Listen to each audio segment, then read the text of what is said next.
We're actually cutting down budget-wise to save us some money. Hello, Sandy. Is that what it is?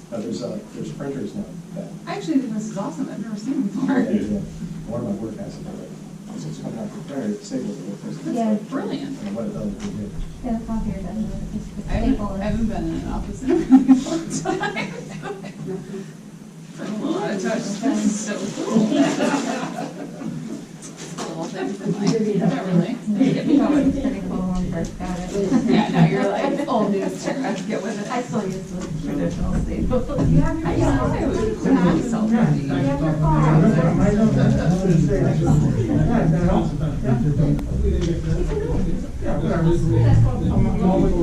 I'm always there. Anytime. Well, we have the whole other box, the whole other box. A smaller thing. One was really cool. Well, they look pretty cool. Well, what's on one? And you've done 8 bags on And we have 2 bags.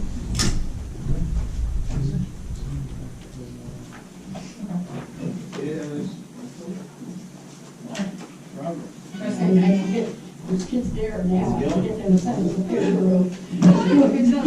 Long time to see, right? Yeah, you get a better job than I do. Is that a yes already, or yes? 7:30. Yeah. Yeah. I have more bags than that. I think we'll just do that. You can just use the eggs. Just like do it Yeah. They're trying. Yeah. that's Whatever right. you want. Yeah.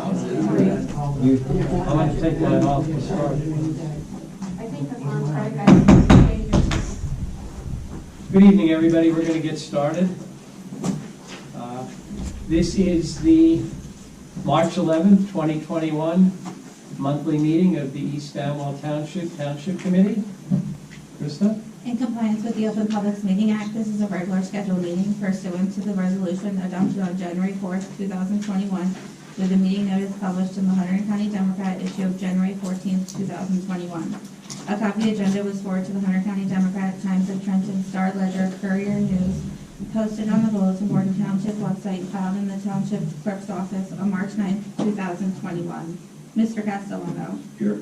Mr. Mills. Here. Ms. Ramsey. Here. Mr. Sobiesky. Present. And Mr. Wall. Here. Would we all stand for the pledge? I pledge allegiance to the flag of the United States of America and to the republic for which it stands, one nation, under God, indivisible, with liberty and justice for all. We're just going to add a resolution under resolutions for a substitute Board of Health secretary. Okay, we're going to go a little out of order this evening because we have some invited guests and we didn't want to make them have to sit through procedural matters. So we are going to start this evening with our presentations. We have our East Amwell School Superintendent here this evening, Ed Stolowski, who is going to talk to us about capital expenditures that the school is proposing to make, and a referendum that they're going to bring before the voters in April. So with that, Ed, if you'd like, yes. You can take the mask off, Ed. to Oh, talk. good, thanks. Yeah. I don't think you'll be able to hear me. I'm also here with John Capuano, our principal. We've been working together on this thing. If you don't mind, I'll just stay here. That's fine. Can I stand? Yep. I do better when I stand. I hate to have my back to everybody.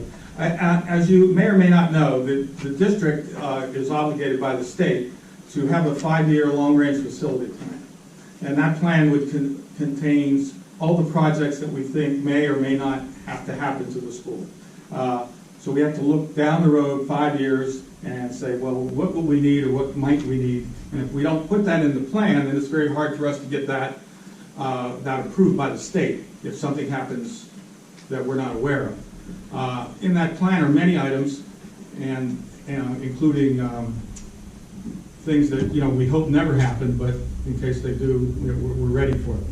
And what the district does, it keeps money in capital reserve for those projects. So we have accumulated money in capital reserve to pay for those projects. The board has decided that there are three priorities. We have three priorities for those projects. The top three priorities would be to put a new generator, or not a new generator, but really a large generator in the school, and have that generator able to function in case we lose power. And as you know, if you've lived in East Amwell for a while, from time to time, we've lost power to the point where back at Hurricane Sandy, people were actually living in motels and hotels for weeks because they couldn't go back to their homes. We only have two very small generators in the school right now, and they just try to keep the pumps going if the power goes out so we can run the water. But generally, if we had a larger generator, we could keep the school open. And because of the pumps, the water, the refrigeration, not losing any food in the refrigerators that we have and the freezers, and that type of thing. So a generator is something that we really feel is a priority for us. The second priority we had was under our cafeteria floor, not in the classrooms, but in the cafeteria, under the floor of the cafeteria, there are pipes coming from the boiler room to all of the rooms that were built back in 1938. There's a crawl space of about 3 or 4 feet. Now that's totally encapsulated, but the pipes are wrapped with asbestos. And if those pipes ever burst, or we had a leak or something else happened, we wouldn't be able to get any plumbing or HVAC people down there until we first got the asbestos out. I think it's important for us to remove the asbestos just in case that happens, because those pipes have been there since 1938. So it's a priority for us to go under there and do that. I mean, it's safe right now, it's encapsulated, there's no danger to the school or the children, but if we had to go in there, we couldn't get it repaired without first having to go in there and remove the asbestos, and then repair the pipes. The third thing is the front of the school, which was built in 38, and the side, 56, those windows have been there over 25 years, and the windows really need to be replaced. So those three things, the board really wants to use our capital reserve money to repair or replace. Prior to just going ahead and doing this, we found out through some grant money that's available at the state, and also working with our architect and with our county business administrator, that we could apply, since those things are in our 5-year facilities plan, we could apply to the state for 40%, up to 40% reimbursement of the money that would take to do all those projects. So we've costed out the projects. The projects run about $985,000. We could pay for that on our own and just get it done, or we could apply for the grants and float a bond to the community, and then the state will pay us $400,000, or 40% of that. So in order for us to have that done, we have to go and have a referendum so the voters approve us floating the bond. So they would vote yes for the bond, and the $985,000 bond, if approved, immediately we would pay 60% of it, and we already have the money for the state to pay the other 40%. So the good news is we would still have $400,000 in our capital reserve if something else happened. So it seems like a no-brainer for us to try and do this, because we would save the taxpayers $400,000 in case something else happened in the future, and we didn't have enough money in capital reserve to cover it. So basically, that's it. We want to do this. We wanted to make sure that the township was aware of what we were doing. We sent a letter to everyone in the community, tried to explain it to them, and I wanted to come and appear before you guys to let you know what we were doing, because it's going to be on the ballot, and I want to make sure that you understand that. And we're not trying to raise the taxes or do anything like that. It's actually a $400,000 cost savings to the township in the long run. So we're really excited about it. I can't tell people to vote yes. I'm not allowed. I can just say, please go out and vote. And the election will be held the same day as the fire election on the 20th of April. So both of those things, I think, will be on the ballot at the same time. And Elections will be here. election will be here, right? In person. In person. We wanted to do it We wanted to do it in March, but the governor would not permit any elections to occur in March, so we had to wait for April. And we had our fingers crossed because I want to do these projects, or at least begin to do them, especially the asbestos project in the summer. We can't do that during the school year. So that's where we are. I just thought I'd let you know that we're working on it and the board's excited about getting it done. Because there was a letter posted by a resident that struck me as critical of this proposal, I just want to ask a few questions. Sure. The generator, how large? You know? Well, I couldn't tell you the exact size, but it will be large enough to do the things that I mentioned that we want to have happen. We want to be able to run the water, we want to be able to run the freezers, we want to be able to keep the lights on, we want to get the heat on in case the power goes off in the evening. So that's being evaluated now by our electrical contractors and electrical engineers, but it's be large enough to do all, keep the school totally running, So, as opposed to the little thing that we have now that runs the sun pump in case something goes down. so the kids would be able to attend school? Yes. Okay. And use the bathroom and eat lunch. You know, that's, instead of us calling everyone and sending all the kids home at 11 o'clock saying we have no power. The asbestos, that's all beneath the floor, correct? In the cafeteria. Right. Right. Carpeting isn't going to do anything to rectify this issue, correct? But No. carpeting over top of the floor, which was what was suggested by the author of the article, isn't going to do anything to rectify this asbestos issue. I think the carpeting that was reflected in the letter was carpeting in the hallway. We're not doing anything in the hallway. This is in the cafeteria, which is, and the floor is made of wood. And no, it couldn't rectify. So the carpeting we has have to no- go. We have to go under the floor to fix the pipes. Right, so the carpeting has no bearing here at all. No, Okay. and there isn't any there. With respect to the asbestos, I work at One New York Plaza in Manhattan. One New York Plaza is known as the asbestos building. Okay. It actually was the building that brought on the movie The Towering Inferno. We had asbestos in the ceilings. That was encapsulated or non-friable. As the HVAC system started to get old, whenever we had an issue with the HVAC system, you couldn't fix it until you got an environmental remediation company in to remove the asbestos from the area. So you have to shut down part of the building till you got them in, and if you brought them in on an expedited basis, you paid for that, and if you didn't, you waited. And you chipped away at it little by little, and ultimately what we did is we just threw in the towel and said, this is ridiculous. We needed to replace the HVAC system in our space, and we just had them take it all out. So I understand what you're saying here. That's exactly the same scenario. If you have pipes from 1938, you're going to start having failures. People are going to have to get in there to fix it. And you're not going to be able to get a plumber down there until that asbestos is removed, which means either you have to pay extra to get a remediation company in there on an expedited basis, or it has to sit until they come in the normal course. Right. So I certainly understand the prudence of removing the asbestos when you have pipes that old. The 25-year-old windows, I would assume there's going to be a savings over time by replacing the drafty windows with double pane or triple pane new windows. You're not going to spend as much on heat, air conditioning, etc. with the new windows. So there'll be some cost savings generated by that. That's not just an expense for comfort, it will also save money.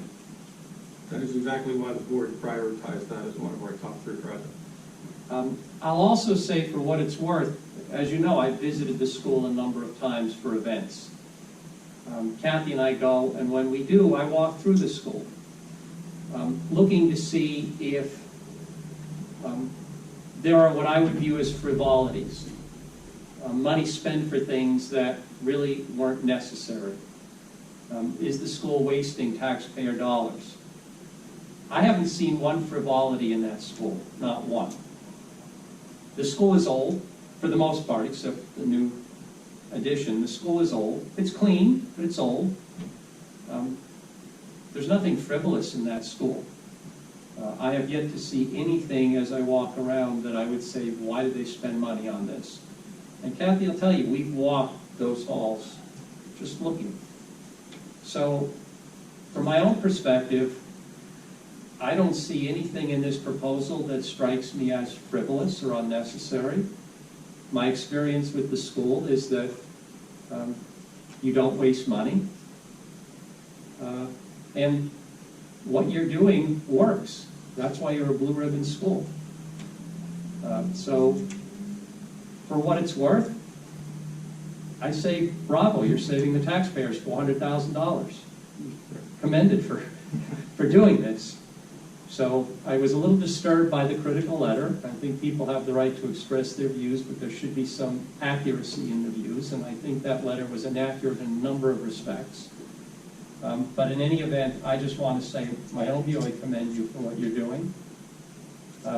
Anybody else have any comments? I have like two questions. So first, hello, hi Mr. Cap, How are Mr. you? Slaski. As someone with 3 kids in your school, thank you from the bottom of my heart for everything you guys have been doing this year. You are truly best in class in the state of New Jersey for having our kids in there full time since September, so bravo. And thank you. Yes, any other parents or just anyone in the community, thank you for my husband and I and for my kids and me. So I just want to make sure I understand this. So the bond, so I totally get the 400,000 and that would be a savings. By the bond, there would be no increase to taxes, right? It's just basically, I don't want to say, is it like a loan? Like just, if you could Yeah, we explain that have just to a float a second. bond, that's the rule, that's the way the state wants us to work it. So, but instead of extending the bond over 30 years or 20 years, we would immediately pay it off. We would pay our portion, the state would pay their portion. Okay. The paperwork's already done, the state has approved paying it off. We had to get all those approvals up front in order for us to come this far. So we had to make sure that they would approve all 3 projects. They approved all 3 projects, it's all signed, sealed and delivered on that side. So it's just a matter of getting the money, getting the bond, and then paying it off. Perfect. Okay. Thank you for that. 2, do you know how much what percentage of yes we need in order for it to pass? Like, is it a 51? Yes, just majority. Majority, simple majority? Yes. Great, thank you guys for coming here. I got a quick question. First Sure. of all, again, hi guys, good to see you. So the grant from the state, did you guys already secure that, or do you still get to apply? Done. Oh, okay, so that's, all right. Well, that's Yeah, it. we That's my didn't want it to, if we didn't get it, we'd look pretty bad. Yeah. I wasn't sure if it was speculative or not, if you had to get the approval before you could apply Yeah. for the grant. All right, cool. Well, It's already done. Cool. Do my best to everybody there. Okay. Tom? So these are 2 familiar faces for me. I had the good fortune to work with Mr. Stolowski and Mr. Capuano. My history with the school goes back to 1992. And I just think you guys have been proactive. You've done a great job. You've always put the kids first. And I commend you, and I hope that you get the support that you need, because I think it makes sense, and I think hopefully most people will too. So, No, I agree. There's no luxury items here. These are all necessary maintenance type items, and the savings now will definitely prevent spending millions down the road, because, again, getting asbestos involved, BP, school shut, and everything like that, plus with the opportunity for state grant, it's basically a home run. I know we don't have this on the agenda, but I saw someone raising their hands, so if it's not objectionable to anybody, could I make a motion to open to the public solely to discuss this issue? So, Second. All in favor? Aye. Anyone with questions? Tim? Yes, just, so whenever it was 6 years ago, we did the security entrance and everything to the school. Has that worked out the way it was intended to? Oh, yeah. Is there anything else that needs to be addressed besides that, that could be incorporated into spending? That's my only question. I don't, I'm just asking. Expand the list. You know, is that something that could be incorporated? Is because it sounds, is there extra things that need to be done Well, I mean, with us having the $480,000 left, we can then do the same thing if we need to in the future. I just, Yeah, one of the next priorities, actually, and it's not a we don't want it to happen, but if one of the septic fields fails, you know, it's nice to have that money there to be able to turn around and do that. You know, so that's a roof. You know, the roofs are good right now, but in 2 or 3 years, we don't really want to spend the money now on anything else that really needs to. no, I was just curious if the security was. I think we're locked down there. We're locked down there pretty My kids are well. gone now, so I don't know, you know, You can ask Allison, and we won't even let her in, so. Thank you, guys. You know, you guys do a great job. Go ahead, Tim. Tim Matthews, 72 Lindell Road. Great stuff. And I don't think the letter came off as the way you described it. So when I read the letter, it didn't appear to me that there was this kind of neutral, hey, bond right off. Okay. So I would just suggest that maybe a little more outreach might be helpful. Well, yeah, okay, that's good feedback. Our plan is to do an FAQ on our website and send another letter out in the Cougar Courier and also in the VIP for April. So we'll try and clarify that a little better if we have to. And I highly encourage the generator. I think our community needs a place beyond even keeping the school open. But if we had another outage like Sandy, where residents could go and warm up and charge their phones and things like that, I think that's a great add to the community, so that's great. Any other questions? Seeing no others, could I have a motion to close the public? So moved. All in favor? Aye. Okay. Yeah, well, I'd like to thank the committee for all your kind words. I appreciate it. Thank you. And you stole my thunder. I was going to brag a little bit about the fact that I think, are one of the few schools in the state that have been open since Labor Day, 5 days a week. And we're down to probably only maybe 12 kids that are not in school, that are, you know, they're for various reasons, but are doing remote instruction. So we have almost the entire school full right now, and that's exciting to see their smiling faces every day. And we hope that in the future, as we go to green, that we can even expand the length of the day. But right now, our hands are tied a little bit with some of the rules from the Department of Health. So we're really excited about having kids there every day. And if you saw their faces when they come in the morning, you'd understand how happy they are to be there. Today was Malcolm's first Thursday in school since September, and he was thrilled. So he hasn't been in school on a Thursday, so because you guys just reopened for all kids 5 days a week. So it was a big deal in our house, so thank you. Parents are happy. Yes. John, got anything to add? No. I mean, John and I have been working hand in hand on this thing the whole time, and Mr. Mills was down because he was on the board helping us get this thing started. So, again, thanks for the kind words, and I appreciate it. And thanks for giving us the time. Thank you for coming in. Okay.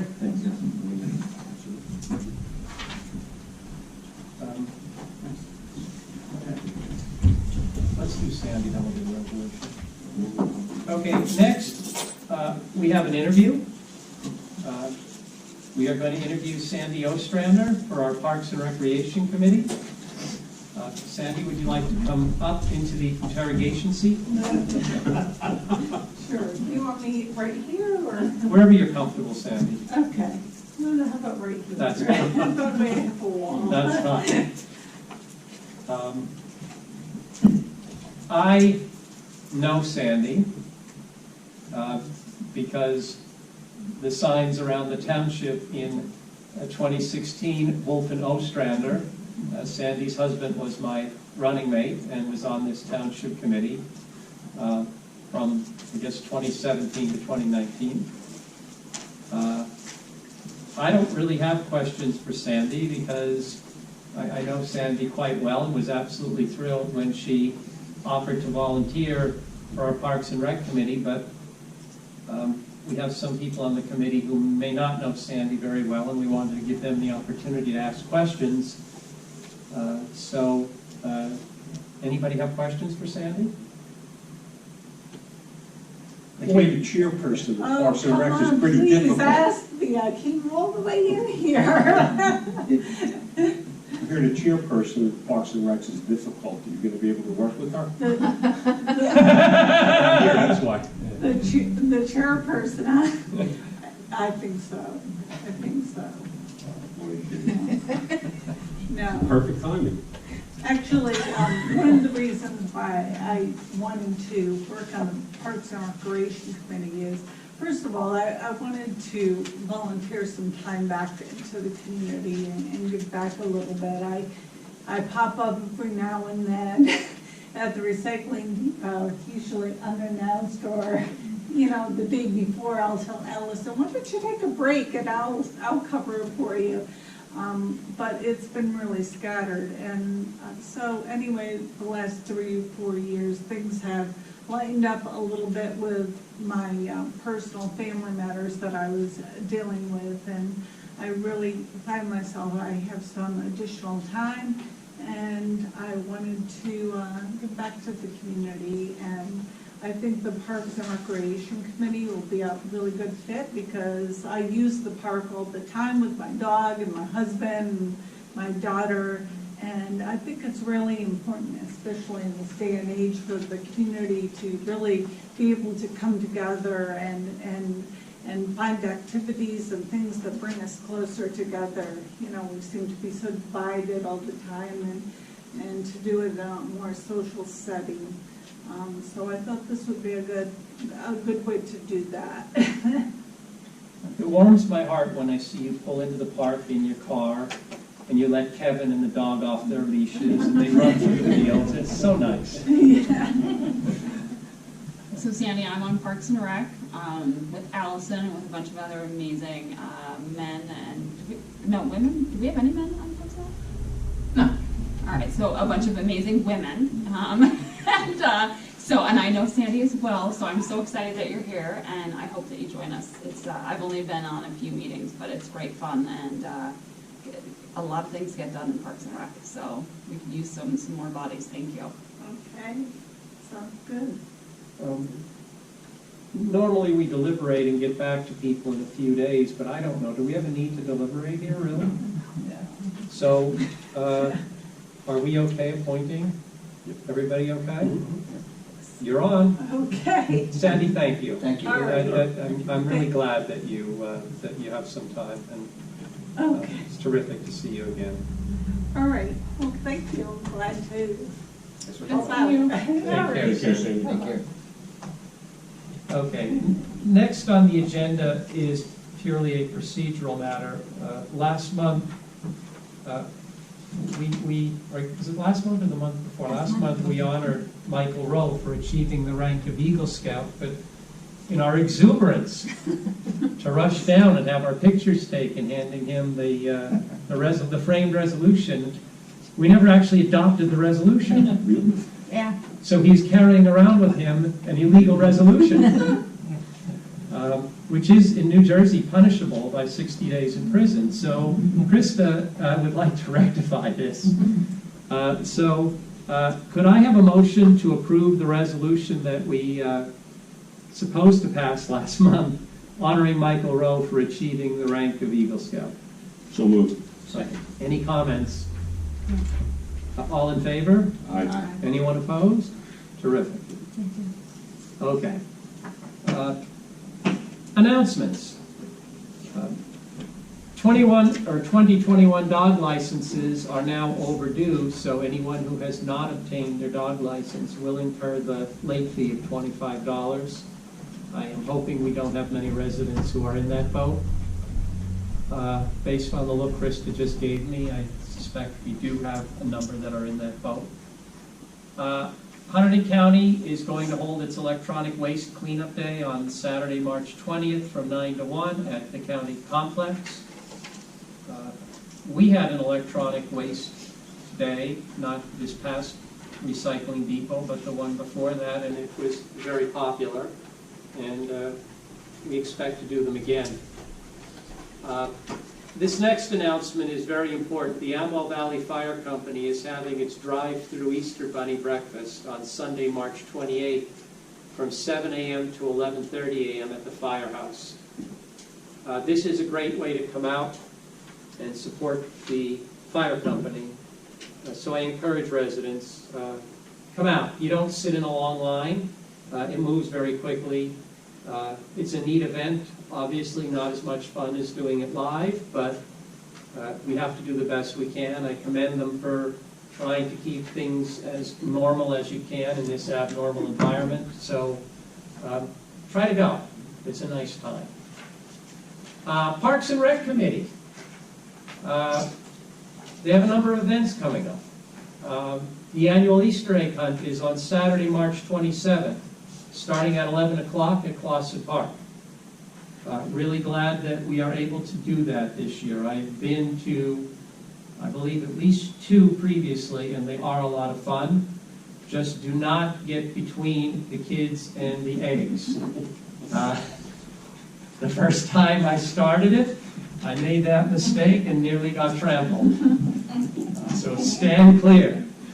The kids drawing coloring contest deadline is March 27th, and you can hand in your entries at the Easter egg hunt. Send in your favorite recipes for the East Amwell Eats cookbook. Don't forget to vote for the official East Amwell tree and bird. Spring yard sale weekend this year is going to be April 17th and 18th. And various kids camps are happening in the area during the spring and into the summer. For more information, just keep checking our website.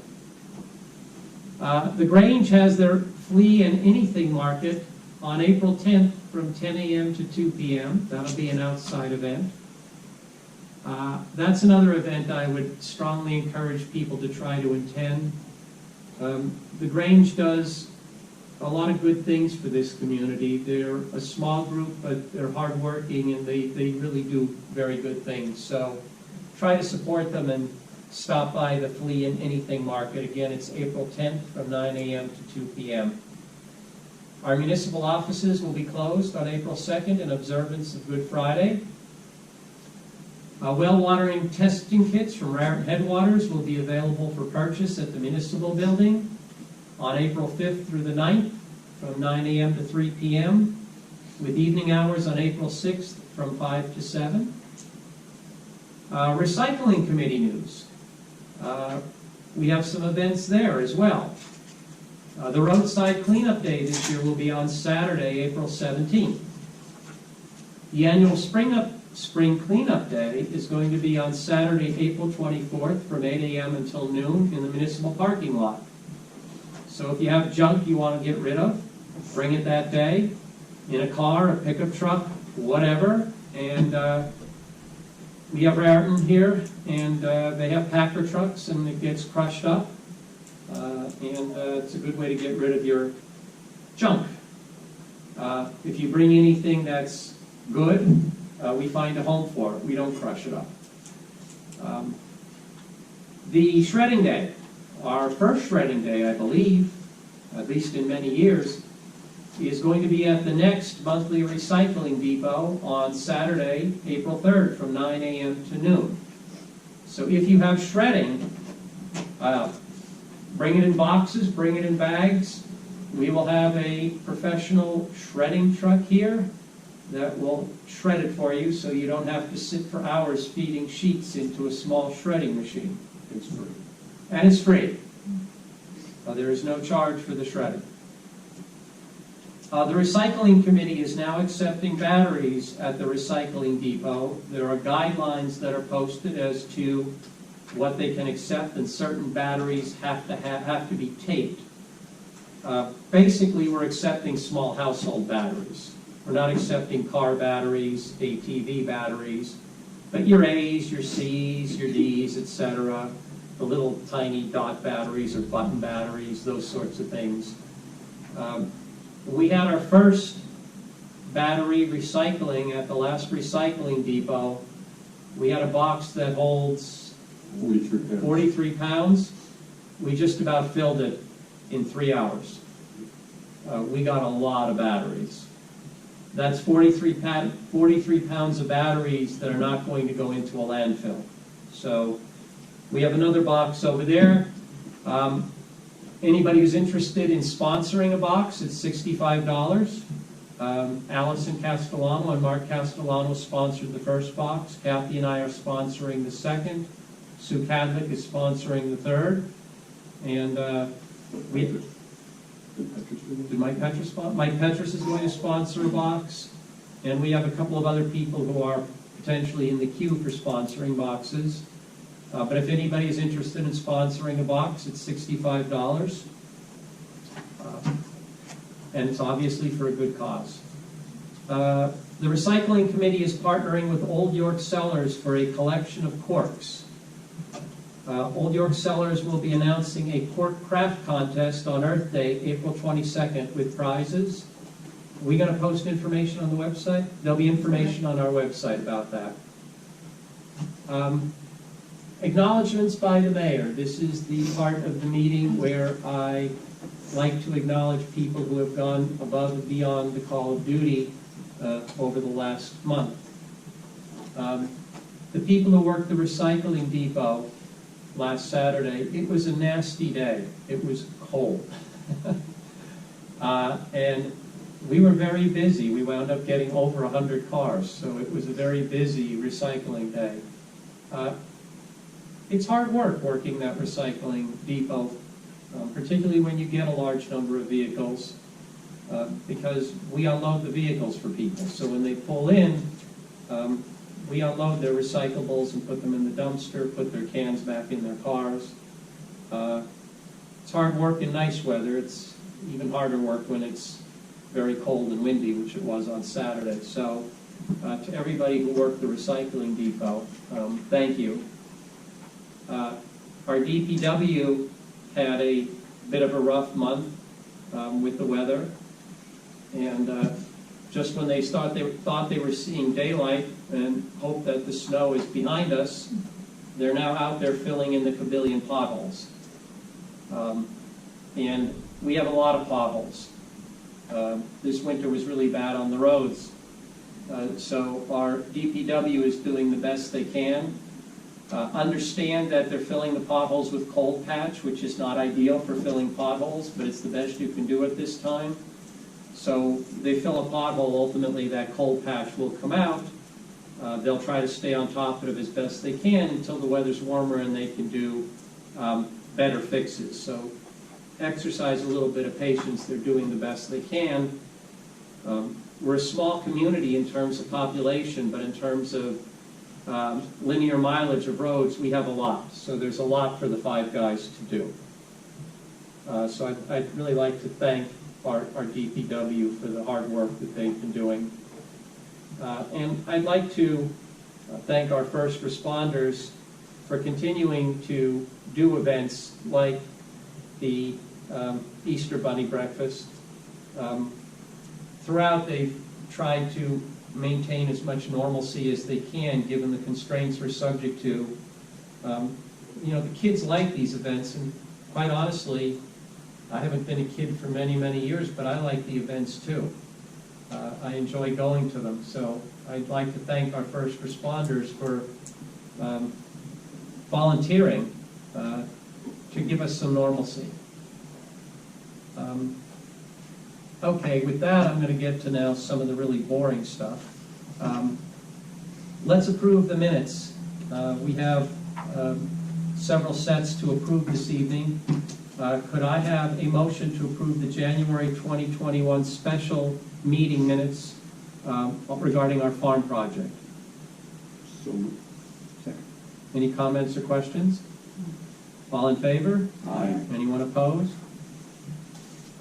Next is the February 11th executive session minutes. Could I have a motion to approve those? So moved. Second. Any comments or questions? All in favor? Aye. Anybody opposed? Next, we have the February 11th, 2021 regular meeting minutes. Can I have a motion to approve them? So moved. Second. All in favor? Aye. Any opposed? It's February 2021, right? Yeah, it's not February 11th, 2201. I got this. I Well, preempted there. It was just the three sets, Krista, right? Okay. We have no special committee reports. Standing committee reports.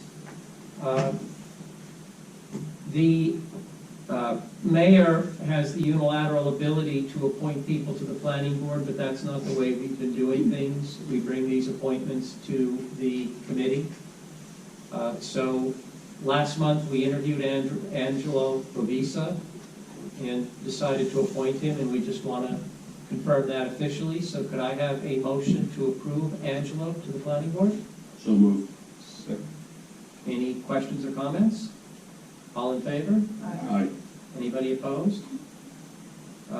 Angelo attended his first planning board meeting last night. He's a delightful individual. And he's also helping us figure out how to deal with some of our technology glitches.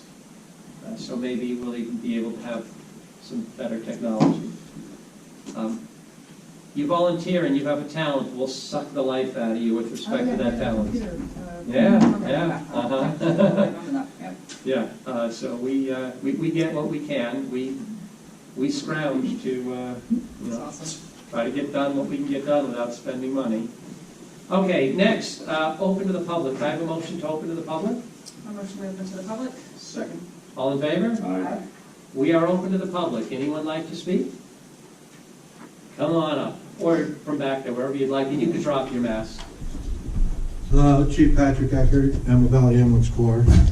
So I just wanted to give you our little monthly report. Like I did last month, we actually had, again, 30 calls this month, in February. I think we're up to 15 for this month already. So we're getting busier. We answered 24 and didn't answer 6, so we are doing pretty good. And the county sent out a list of how many calls were actually dispatched last year. So for East Amwell, there was 2,078 dispatches. That's police, fire, rescue. 149 were ALS calls, 472 BLS dispatches, and 156 fire calls, just inside the township. And there's a list for everybody, and we're not the lowest, but we're certainly not the highest, thank goodness. So, Is the 2,078 the whole county or East Amwell? just East Amwell. That's how many dispatches for police, fire, and rescue. Okay. So Okay. that's all the state police dispatches and things are also in there. So they said 472 dispatches last year. So it doesn't include all the standbys we do and everything, but, so we are doing okay. Fund drive, of course, is still a little low, but everybody's hurting too, so we understand that. But feel free to give if you still need to get some taxes done, or next year's taxes. And we're there if you need us. We picked up some new members, so we're answering calls, hit and miss during the day, but we're doing better than we have in the past years, so I'm very happy. We answered 2 calls today, one for Lambertville on a mutual aid for an accident, so that's always good too, since they help us out so much in other calls. So we're here if you need us, and we'll be helping out. We had 4 calls on Sunday. Yeah, 4 calls on Sunday, so it's, and there's not too many COVID calls, but COVID is coming back a little in the area, so keep that in mind, and hopefully everybody's getting their vaccine if they can. So. Did you get the new, Yes, the hoods came in, thank you. They're all labeled and in the ambulance and ready to go, so very excited about that. Of course, when I needed them, it was the second call and they were on the first rig. But luckily, most of our members do also have the vaccine, but since there's other varies, we want to make sure we protect ourselves still. So, right? So we're always available if you have questions, and that's it. If you're coming in to do a report, you could let Krista know, we'll put you on the agenda and we can have you up early so you don't have to wait till. I can't guarantee that I'll be here. No, I understand that, but we can, that's not a problem if you're not, we can put you on the agenda so you don't have to wait. I think the next couple public. ones I have to work. I'm doing some virtual programs, so I'm not sure. But I also, did you get the stuff I dropped off? So we did get inspected. That piece of paper you asked for a while ago from the 10th district saying that we were all certified and things.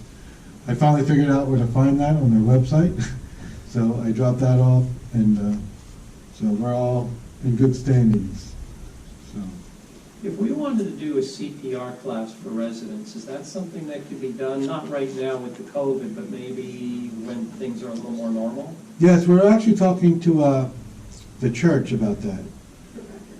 Yeah, about doing just a general, here's CPR for the community.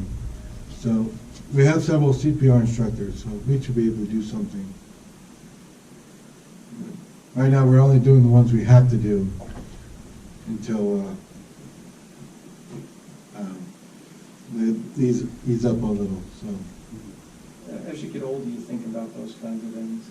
Yes, I've been an instructor for a long time, so and things keep changing too. So just because you took it doesn't mean anything. They just came out with whole new standards again. So they change all the time, for the better in most cases. So if there's no other questions, thank you, and Thanks for coming in. I'll let you know. How much notice do you need? Because I always forget. At least the week prior if you can, but Okay. within 48 hours is best. Okay. You have his email, right? Mm-mm. Oh, if you give her your email, we can just email you and remind you to. Here's my card. I have personal contact with this. Perfect. She's also the secretary at this club. So. And then we'll just put you on the agenda, and that way you don't have to wait for the open to the public. Well, I also like to hear what's going on too. Well, you can stay. That's fine. But not the whole thing. I have to go to bed. These late night calls really mess up your body, so we've had a couple of them. So, all right. Thank you for coming in. Oh, well, thank you very much. Anyone else from the public like to speak? Allison?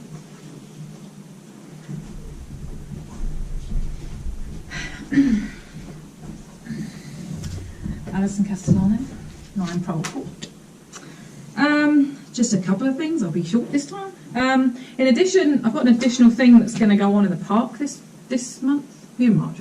26th of March, I got contacted by the Huntington Central Thespian Society, and they want to come and do kind of just a performance in the park. It's not going to be that long, it's like 6 p.m. till like 7:30, something like that.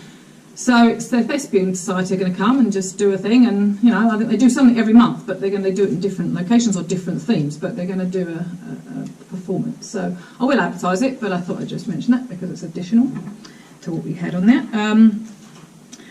I also want to thank the rescue squad there and the fire department, but the rescue squad are helping us out. They're stuffing all the Easter eggs for the Easter egg hunt, so you know, saves me a job. So thanks very much. All the kids, everyone, they're all helping out and doing it. So it's really fabulous. Thank you. And I also want to thank them as well and the fire department for coming. They always come to every event we have.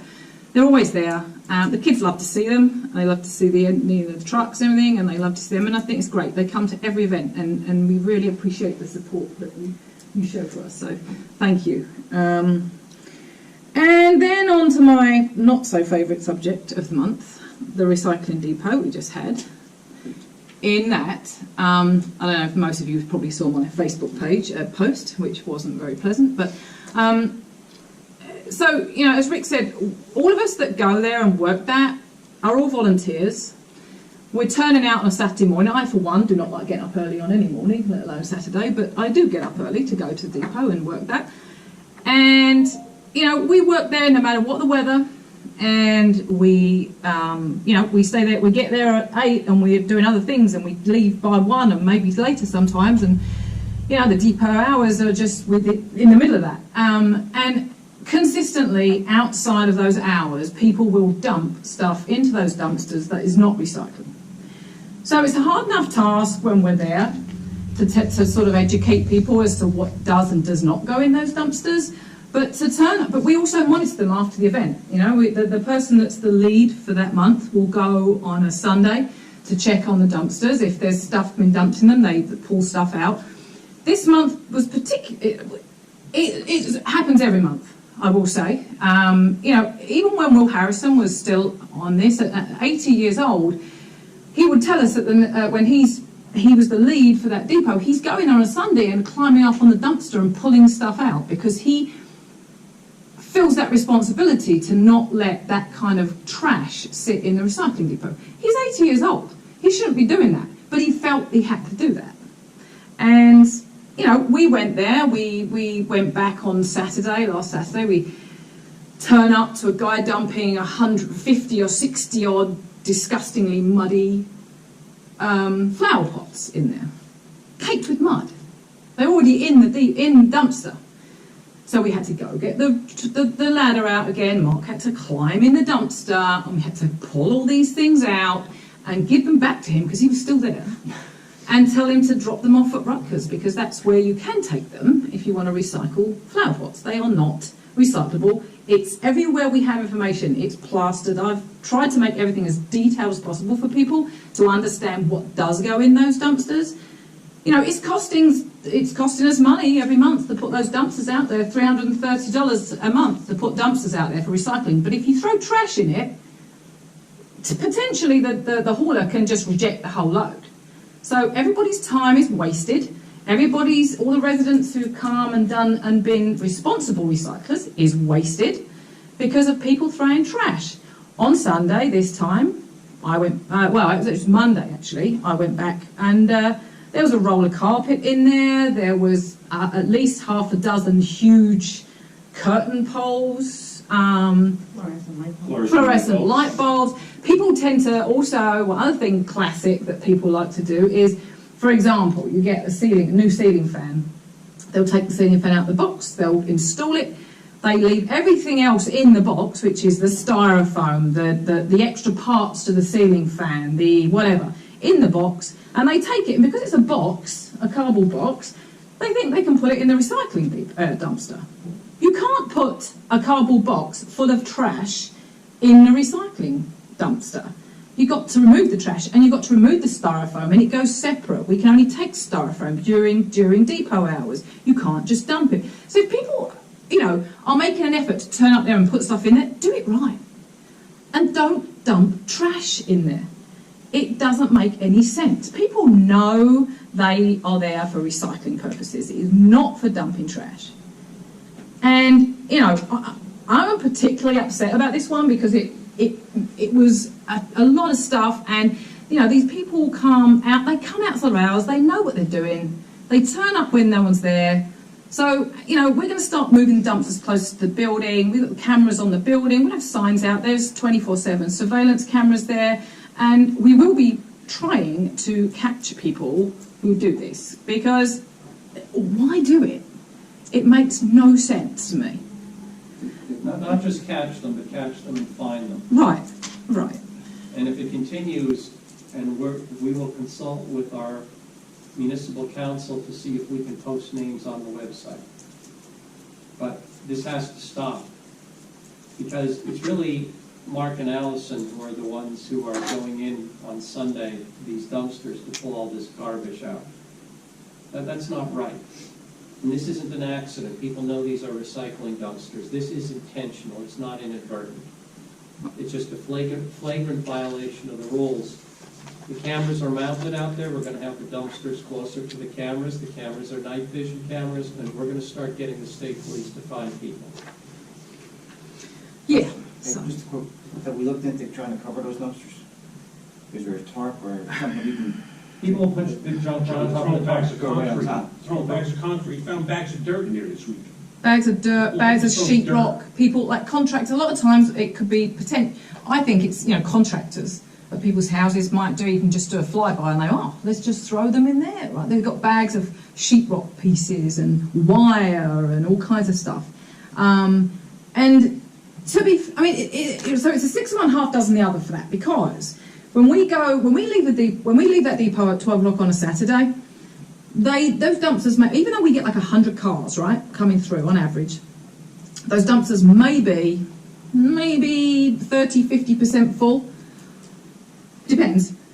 By the end of Sunday, they're full, right? So now most people will come and they're putting the cardboard in, and it builds up, but you can tell when it's not the right stuff and when it's the right stuff. But so a lot of people do come after hours, and we've given them that ability to do that, because not everybody can come between 9 and 12 on Saturday, right? But the ones that are abusing it are going to destroy it. I was gonna say, have we ever looked into having those dumpsters taken away on a Saturday? Cannot, I asked Jason. Can't do it. Republic will not come, do not come on a Saturday. That's what I said. I said, let's give it one day. I could have people man it all day if necessary, and then they got picked up. Dumpsters, nobody can match Republic's price. Not even close. So they won't pick up on a Saturday. So that's why. So we're going to try some other measures, you know, like we said, but it's just people be responsible about it. It's just, you know, it's just crazy to Not me. the same people. In one case, we know it is. Well, You called them and made them come back and get his stuff. sometimes you can, we do, because, I you called know, them. some people Either really... you're pull it out, or we're calling the state police. He came and pulled it out. Right, I mean, like, if you're going to throw trash in there, take the address label off the box. That's how we caught him. So, yeah. His name was all over the boxes. Do you think that it's residents? Because I mean, if you. Yeah, he was a resident. But He was the a other, resident. the other stuff that she Well, brought, I still think it is. I think it's either the residents or it's contractors who are doing work at a resident. Sadly, I don't even know, are they on? Where are they in relation? The dumpsters? Yeah. They're out in the parking lot, on the front end. Visible are they visible? They are visible. We have signs in front of them that say that they're recycling, and, you know, they're choosing to ignore that. Look, people come, we do like a drive-by, we'll circle back, and we'll see someone, we'll pull in and watch it. And most people are doing the right thing, right? You know, we're pounding people to flatten their boxes so everyone can get more stuff in them, right? So people do it. And a lot of people do come Sunday. And it'd be sad to take that ability away for an entire day from people. Because think about it, when you're doing work over a weekend or whatever, you might not be ready to get rid of all that stuff until Sunday. But, you know, if people can't, if they just complete messing up every time, these haulers are just going to say, trash, it's the whole thing's trash, throw it out. So what's the point? Us volunteers, we don't want to waste our time either. You know, so people just, the few are going to spoil it for the mass if that continues. So we'll try and, you know, see if we can capture them, but anyway, that's my Thank you guys. Thanks, Mark, for jumping on a ladder. Dumpster Dumpster diving on your weekend. Dumpster diving at its best. Dumpster diving. Anybody else from the public? Just, my agenda had, we were going to, the farm project plan was going to be discussed before open to the public. Are you going to open to the public after that? The farm project plan is later in the, and yes, we will open to the public again after that. That's what I was Okay. Anyone else? A motion to close to the public? So moved. Second. All in favor? Aye. Okay. Consent agenda items. There are two of them listed here. We vote on them as a group. If you have any questions or comments, then we have to extract them from the consent agenda items and deal with them individually. After 2.5 years, I finally got that right. Resolution approving the National Psoriasis Foundation Team Cycle fundraising event, and resolution canceling balances on the inactive escrow accounts. Can I have a motion to approve both of these resolutions? So moved. Second. Any questions? Well, if there are any questions or comments, we have to remove them from the consent agenda items. Any questions or comments? All in favor? Aye. Anybody opposed? Okay. The next set of resolutions we take one by one. I think we can go through these probably pretty quickly. First, we have a resolution appointing Tiana Blakely as our Farmland and Open Space Preservation Committee Secretary and as our Agriculture Advisory Committee Secretary. Could I have a motion to approve that resolution? So moved. Second. Any questions or comments? All in favor? Aye. Anybody opposed? Next, a resolution appointing Krista Parsons as our Ringo Village Advisory Committee Secretary. Could I have a motion to approve that resolution? So moved. Second. John, you seem to be skeptical. I'm like this. All in favor? Aye. Anyone opposed? Okay. Thank you, President. Yes, thank you. Resolution to adopt temporary emergency appropriations number 2. This is just to keep the municipality going until we introduce and ultimately approve our 2021 budget. Could I have a motion to approve that resolution? So moved. Second. Any questions or comments? All in favor? Aye. Anybody opposed? Next are our 2021 salary and wage resolution by title. That was in the Google Drive. Could I have a motion to approve that resolution? So moved. Second. Any questions or comments? Quick question, so I know, I guess you guys, I was looking for it, adopted that ordinance, eliminating the township committee and the mayor's salaries. Mm-hmm. They're listed on the wage schedule, those need to be removed, I don't know if that's They should be removed. We can amend it again. Yeah. Yes, we're not taking salaries. okay. In fact, the ordinance prohibits us from taking salaries, so, So I don't know if that needed to be Okay. or not, but yeah. yeah, we'll amend it again. This thing gets amended almost monthly with people coming and going. Okay, so can I have a motion to approve this resolution? So moved. Second. Questions or comments? All in favor? Wait, So so, you can actually move it with that being removed. Oh, can I? Mhm. Oh, well then can I move the wage, the salary, was there something else you wanted to say? no, well, I was gonna ask if we, basically, what Krista covered, like, I don't know if we can approve it without being on. We're going to approve it with it being removed. That's fine, yeah. So could I have a motion to approve the 2021 salary and wage resolution with it showing salaries for the township committee as 0? So Mark as the first motion, Chris is the second, so Okay? we're all in favor. Any other questions or comments? All in favor? Aye. Anybody opposed? Okay. And then the last one is resolution to appoint Rosemary Georgette as the substitute Board of Health Secretary. That was the addition? Okay. Can I have a motion to approve that resolution? So moved. I'll second. Any questions or comments? Just All- thanks for Rosemary for sticking with it a little longer. All in favor? Aye. Okay. So that's it for those. Ordinances.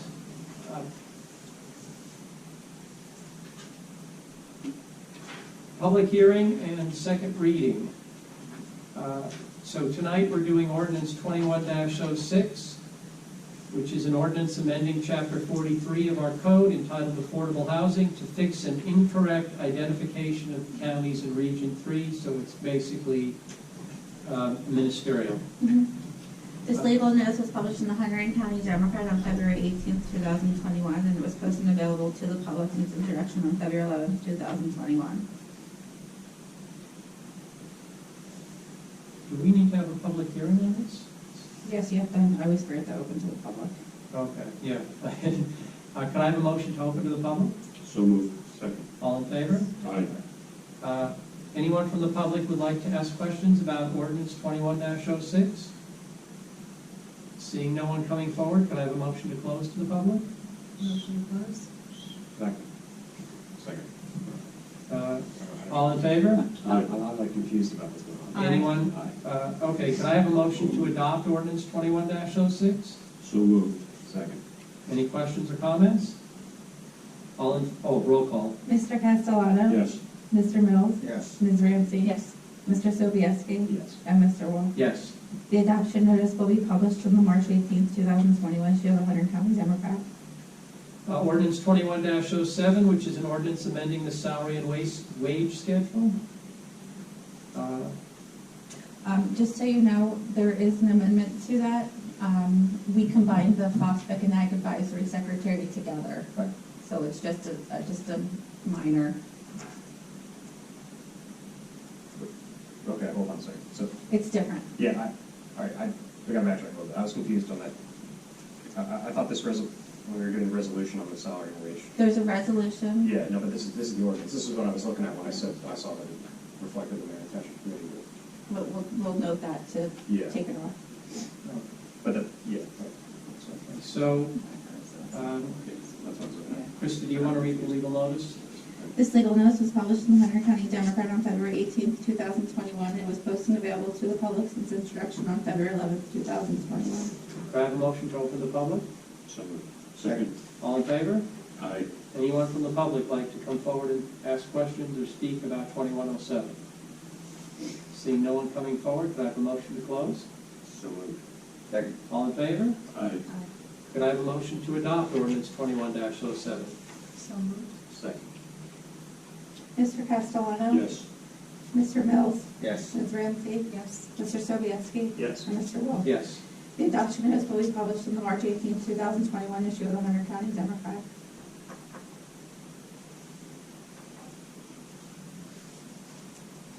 I just noticed there's something else, under unfinished business, we need to have with Jason, you know.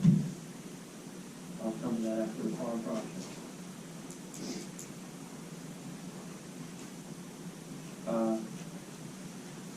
And I think 19B is not, we're not discussing that tonight. That has to be done on an ordinance,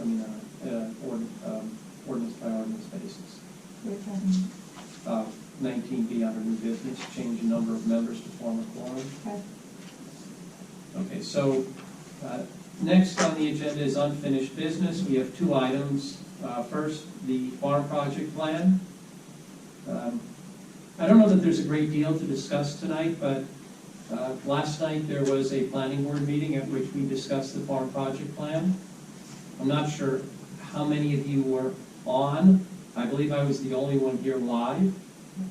I think Mark and Chris were on. I'm not sure if others were. Yeah, that was. You were on too? Yep. They all were. Okay. So you heard what I said about the rezoning. The planning board needs direction as to whether they're going to move forward with that. I shared my views, but obviously I'm just one of 5 on the township committee. And so the planning board needs direction from us as to whether they should be moving forward with the rezoning. You all heard my view. Do any of you want to speak about this? Sure. Yeah, so I'll be brief, I think, but so this is my it's March 3rd meeting. So I think the January 28th meeting was really eye-opening to me. I think I tried to learn a lot. To be honest, it was probably the most in-depth I'd ever really heard of the farm project. I think we talked about it a bit while John and I were campaigning this past fall, but in full disclosure, I did really not know a lot about it. So January 28th meeting was very enlightening to me.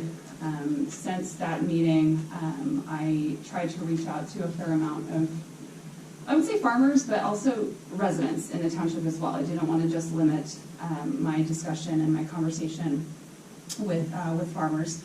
I did speak to some in the audience, so thank you guys again for your time with me. And anyone else that might be watching on the YouTube channel right now, I do appreciate your time.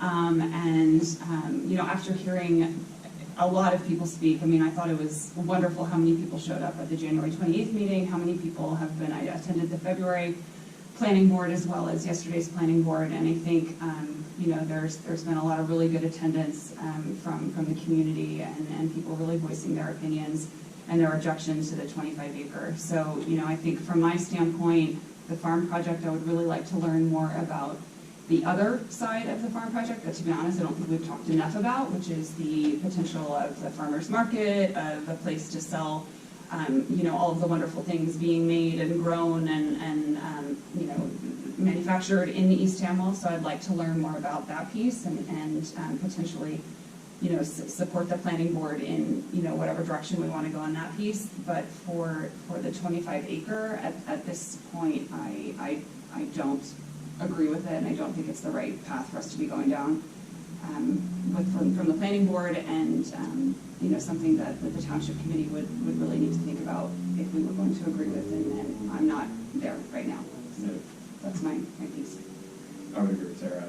Just for the 25-acre zoning thing specifically, I just don't think it would be the right time, and frankly, I think whatever benefits that would be far outweighed by the cost to it. We'd probably get sued up the whole zoo, not to mention the fact that we built a lot of bad will with a lot of people in town if we haven't already. I mean, like you said, Rick, you know, if the appetite's not there, the farmers don't support it, I mean, that's it. So that's my opinion. and just at least on that aspect. But as to the rest of the farm project, I know you had mentioned taking looking at other potential things we could do with zoning, maybe reducing permit costs and making it easier for farmers to, put up structures and things like that. And I think that's definitely something we should be exploring. I'd like to take that further if possible. So it's really in a nutshell. Anybody else? Sure. As Tara so eloquently stated, we're 2 months into this experience here as township committee members. This farm project seems to have taken on a whole life of its own. I didn't hear anybody come forward and convince me at any point that would lead me to believe that 25 zoning to 25 acres as opposed to 10 was going to necessarily make farming more viable in this township. I listened intently. I heard people talk about controlling the deer, making resources more available for people. I love the idea of having people come together in a market.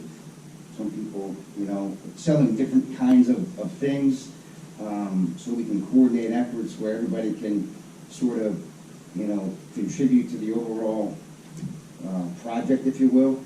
But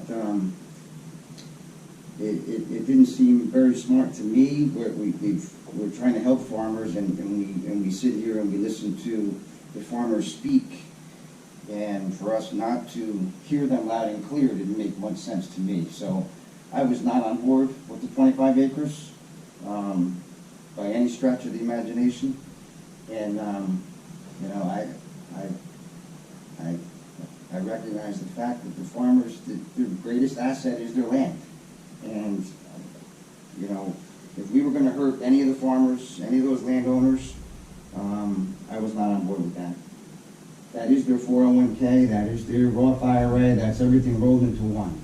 So we should be about helping the farmers, and we should be helping this community, and that's what I got elected to do.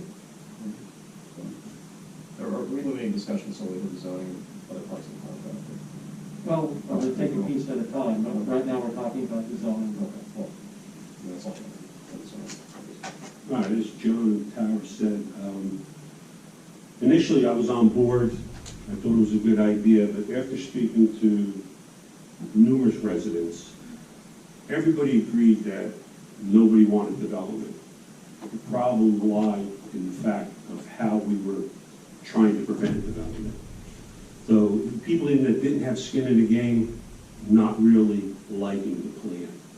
And unfortunately, it's almost a binary thing. It's either you do it or you don't do it. There isn't any kind of, we'll creep to a number that's going to make everybody happy. So for that reason, I didn't think we were fulfilling the wants and needs of everybody equally in the township. So I had to kind of back off on it a little bit and not on board with it myself. Now, the one thing I have to say though, with yesterday's planning board meeting, we try to keep everything fair and open. That's why we're having all the meetings with farmers and residents or whatever it happens to be. I just think it was terrible that so many people got on that Zoom meeting hidden behind fictitious names. There was 30 of them, not residents, not even in this state, no record of them, anything, and had vile kind of memes up. If you really want to have an open discussion, you can't hide behind those memes and be nameless and faceless kind of thing. That was the only thing. Other than that, people that showed up and people that were visible on Zoom, I think it was a great thing. But that was kind of off-putting, seeing the 30 people up there that were fictitious names. So that's all I got to say for that. Well, the fictitious name issue hopefully will go away when we get to the summer, because we're migrating towards live meetings again for the planning board. So Zoom will go away, and people who want to speak will have to come to the meeting. You'll still be able to watch on YouTube, but the Zoom part of that will go away. I actually had a resident reach out to me last week about restarting Zoom on the township committee meetings, and I explained we're going in the opposite direction. People can watch the township committee meetings on the live stream. But if you want to express an opinion, you should come to the meeting and express an opinion. This chatter that goes on behind the scenes, and that's why we turned off the chat function on the Zoom, because there were people, one in particular, that were really just trying to take control of the meeting through the chat function. And that's not the way public meetings should work. If you have a view and you want to express it, you should express it publicly, and you should identify yourself. These meetings are not giant Facebooks where you can get on anonymously and do certain things and say whatever you want and have no repercussions. If you're going to be nasty, that's your prerogative to be nasty. You have a First Amendment right to be nasty. But if you're going to do it, you should identify yourself. So the issue Mark just raised, that'll hopefully take care of itself as we get through the vaccines and people are comfortable having live meetings. There are components of this farm plan that are solely within the township committee realm. There are components that are within the planning board realm. Tonight I was really focusing on what's in the planning board realm because the planning board needs direction. So the rezoning is within the planning board realm. The farm market is more within our realm. It's possible the farm market would require some rezoning depending on where they locate it, but the farm market is really us. That's not a planning board issue. That's not to say the planning board won't weigh in on it, but it's something that would not involve the planning board in its official capacity really doing anything. The trying to make changes to simplify our zoning, we're looking to do that more generally, not just for the farmers, but more generally. For example, Krista and I had a conversation about a week and a half ago. We have a fair number of homes in the township that are maxed out on their impervious coverage. They're smaller lots, they have a driveway, their driveway takes up a lot of their impervious coverage, because even a stone driveway is treated as impervious. They want to come and put in a generator. They need to put down a pad. Well, technically, they'd have to come in for a variance because they've maxed out their impervious coverage and that pad is impervious. That's ridiculous. To make people have to go through the variance process because they want to put in a generator and they want to put down a pad, or they want to put down above-ground propane tanks to feed the generator. Impervious coverage, have to come in for a variance. That's crazy. Right now, we don't have flexibility in that regard because our rules require them to come in, but we want to change those rules. In terms of the farmers, if you're building a new home, obviously you need to come in with detailed plans for a wide variety of reasons, including stormwater management. If you're a farmer on a 100-acre parcel and you want to build a barn, it doesn't make a lot of sense to me to say that you have to come in with an official set of plans, that you have to hire a lawyer, that you have to hire a planner or an engineer. That's crazy. They should be able to come in with their existing survey, draw a picture where they're putting it on the survey, give us the dimensions. It's going to be, 30 feet by 20 feet by how high to the peak of the roof. And assuming all that complies with setbacks, etc., which are generally pretty generous for farm structures, we should approve it. They shouldn't have to hire a professional to put up a barn, other than the professional who's going to build the barn. They shouldn't have to hire to get our approval. Our checklist that has to be filled out makes your head spin. A layperson can't fill out this checklist. We have to simplify the checklist. So that is a planning board issue. And I wanted to get a sense of the township committee. Is that something we want the planning board to work on? Is that something that we would support? Because they can work on it, they can make a proposal, but it doesn't make sense for them to spend the time and the money if they're going to bring it to us and we're going to vote it. We're not going to approve it. Because in the end, they can only make recommendations. They can't pass ordinances. Only we can do ordinances. So I wanted to get a sense so that we can give the planning board direction. Do we want to do a relatively thorough analysis of the rules that govern farmers, and even the rules that govern the day-to-day things that our residents are looking to do, like putting in generators, which we want residents to do.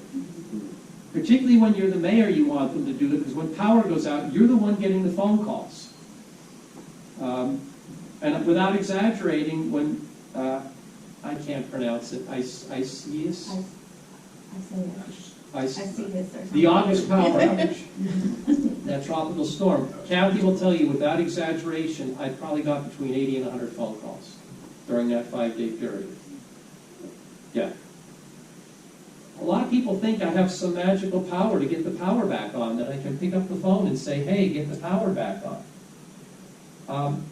I want people to get generators, and the whole house generators that sit on pads, so that you don't have to run out and get gas, and you don't have to keep going out there and filling it. So I want to make it easier for people to get generators. That's a good thing for us.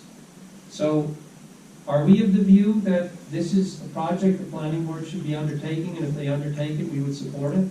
Absolutely. I think so.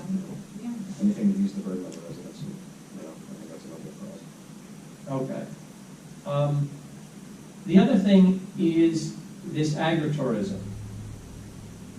I'll cut to the chase and then we can discuss it in a bit more detail, but my own view is the state has a project that they are undertaking regarding agritourism, regarding what they're going to allow farms to do under the Right to Farm Act. My view is we ought to let the state do their thing and see what the state comes back with. I don't think our planning board should be spending a lot of time on agritourism. It's very, very complicated. We may wind up putting something in place that is inconsistent with what's in the state ultimately does. I think we ought to let this run its course with the state, see where it comes out, and see how we feel about it at that point. Is there a time frame with the state? There's never a time frame with the state. Well, I mean, in like this century. We could probably get some more information on that. I know just enough to be dangerous. I haven't really delved into it. I have proposed rules. I haven't really delved into it. But my own view is, I did talk to the SABC. It is something they're working on. And I think we ought to just let them do their thing on that. That's my view. Are they going to reach out? I mean, as Hunterdon County, as a fair amount of farming, will they reach out to us? Or Generally, the planning board or the ag committee, will they engage with us? They're not going to go, I don't think, and engage with hundreds of planning board. I mean, we have 565 municipalities. Now, granted, not all of them are agricultural, but we have a fair number that are agricultural. But I do find that the state does seek to get a fair amount of input on this. And I would say if it's something we want to, I agree with you. Why do extra work, or why do work that's not going to be complementary to what they're doing? But if people on the committee are passionate about it and want to reach out to the state and see what are you doing, or can you consider something that we would suggest at East Amwell, then I think that would be fine. But if you have suggestions that you want to raise with the state, we can give you the contact number and you can reach out. I do. Or funnel through the county. Look, I would just hate for them to do something that maybe we didn't agree with, right? So, but I agree with you. I don't think we should have our own independent thing, but Yeah, it would make more sense to kind of see what the state's doing before. look, my guess is that whatever the state does, we're going to have residents who aren't going to agree with it, period. Because there are residents who live around farms who want the farms to sit there as basically big grassy fields with no structures, no activity. They just want it to sit there so that they can look across this unencumbered grassy field. Any change to that is going to irritate those residents. So if the state does move forward with allowing agritourism, and I suspect the state will, there are going to be people who are going to be unhappy about that. That just is what it is. And we're not going to be able to override that. Once it's in the Right to Farm Act, it's in the Right to Farm Act. That trumps anything we do. So, again, I say just let's let the state do its thing. If anyone has any input, they should give it to the state.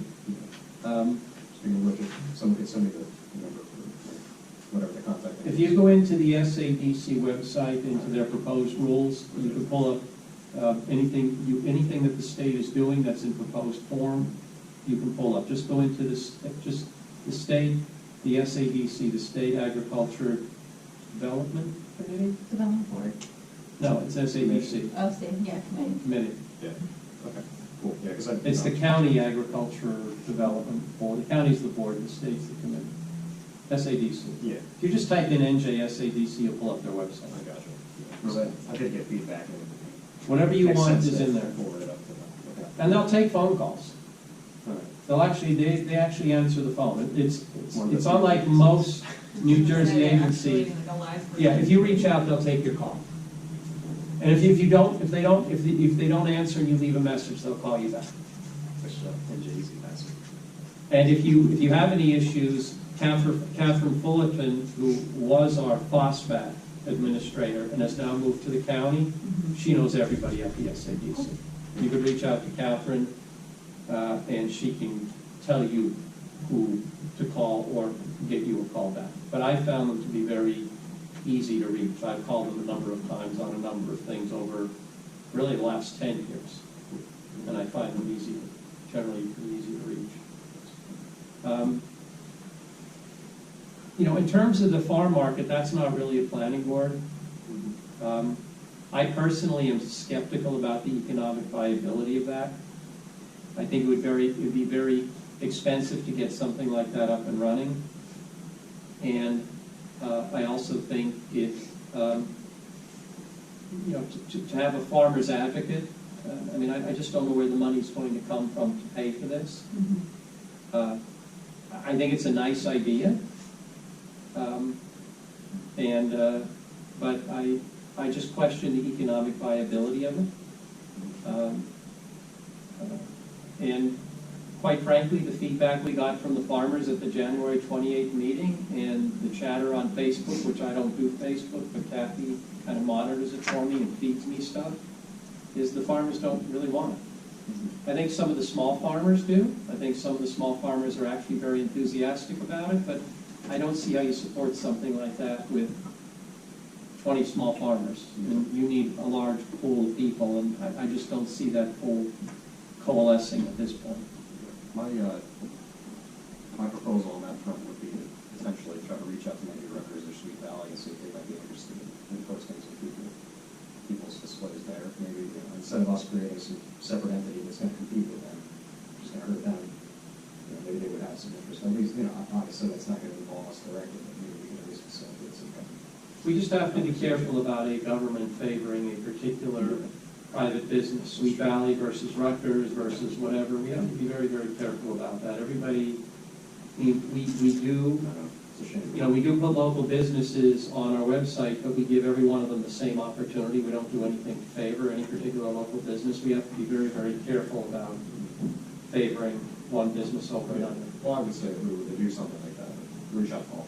At least everybody would be applicable for something like that. But if we still wanted to go forward with doing anything, I think that would be the best route. But we just can't afford it. The other issue for the planning board, which isn't really a farm issue, but the planning board will need guidance. What do we want to do on the 20231 corridor and in the Ringos Village? I asked Krista and Marianne Busher to give me a list of properties that we have on the corridor, the 202 corridor. There's surprisingly very little that, as a practical matter, could be utilized for commercial purposes on that corridor. There aren't that many parcels. A number of them are already commercial. And the others, for a variety of reasons, really aren't conducive to commercial. Even the parcel that's for sale across the street, across from the Shell station here, that 11-acre parcel, I I got a phone call, somebody said, would you be interested in putting a microbrewery, would you be interested in supporting us putting a microbrewery there? Well, my response to them is the same response I give to anybody who makes that phone call, come before the planning board. But what I did say to them is, do you realize what's close to that parcel? And I got dead air, I said, a K-8 school. I'm not wildly optimistic that people are going to be thrilled about having a microbrewery right next to a K-8 school. I forget whether it's legal or not. I don't see people wildly. So, even those parcels across the street are somewhat delicate because they're right by a school. What do you want to have close to a school? And, a microbrewery is I don't know that there's anybody in this room that likes beer more than I do and would love to have a microbrewery around here, but there are right places and wrong places, and I'm not sure within a few hundred feet of a school is a right place. So I think it's fine for the planning board to take a look at that corridor. There are a few parcels that perhaps could be utilized, but I don't think we ought to be spending a lot of money on planner time on that stretch. The one thing I'm learning is the planners will consume as much of your cash as you allow them to consume. And we have a tight budget right now, and I don't want to spend money for basically lost causes. Well, we do have the grant that we got from the county to cover that. The money in the budget right now to just take care of the master plan revision, which has to get done by 2023, and we're starting now, that's going to, the estimate we got for the planner is going to eat up a lot of the money plus into the budget. But that grant is for taking a look at the 202 corridor. And the village, and I'm going to come to the village in a minute. Okay, all right, we'll go on. But the other piece of this is the Route 31 corridor. Actually, that, in my view, is much more fruitful. It's kind of an appendage off of East Amwell. It's already very commercial. We don't have particularly sensitive areas in that corridor. We don't have a school there. That, to me, presents a real opportunity for us. So I think it would be productive for the planning board to do a careful review of 31 and see if we want to do some rezoning to allow more commercial activity there and to make it easier to locate commercial activity there. It really wouldn't have an impact on the residents, an adverse impact. It could be good for our ratables. So I think that would be a good idea. The village is interesting. It would make a very interesting case study to figure out what to do with the village. I've talked to a fair number of people in the village. I live near the village. I think we all agree we need to make some changes in the zoning in the village.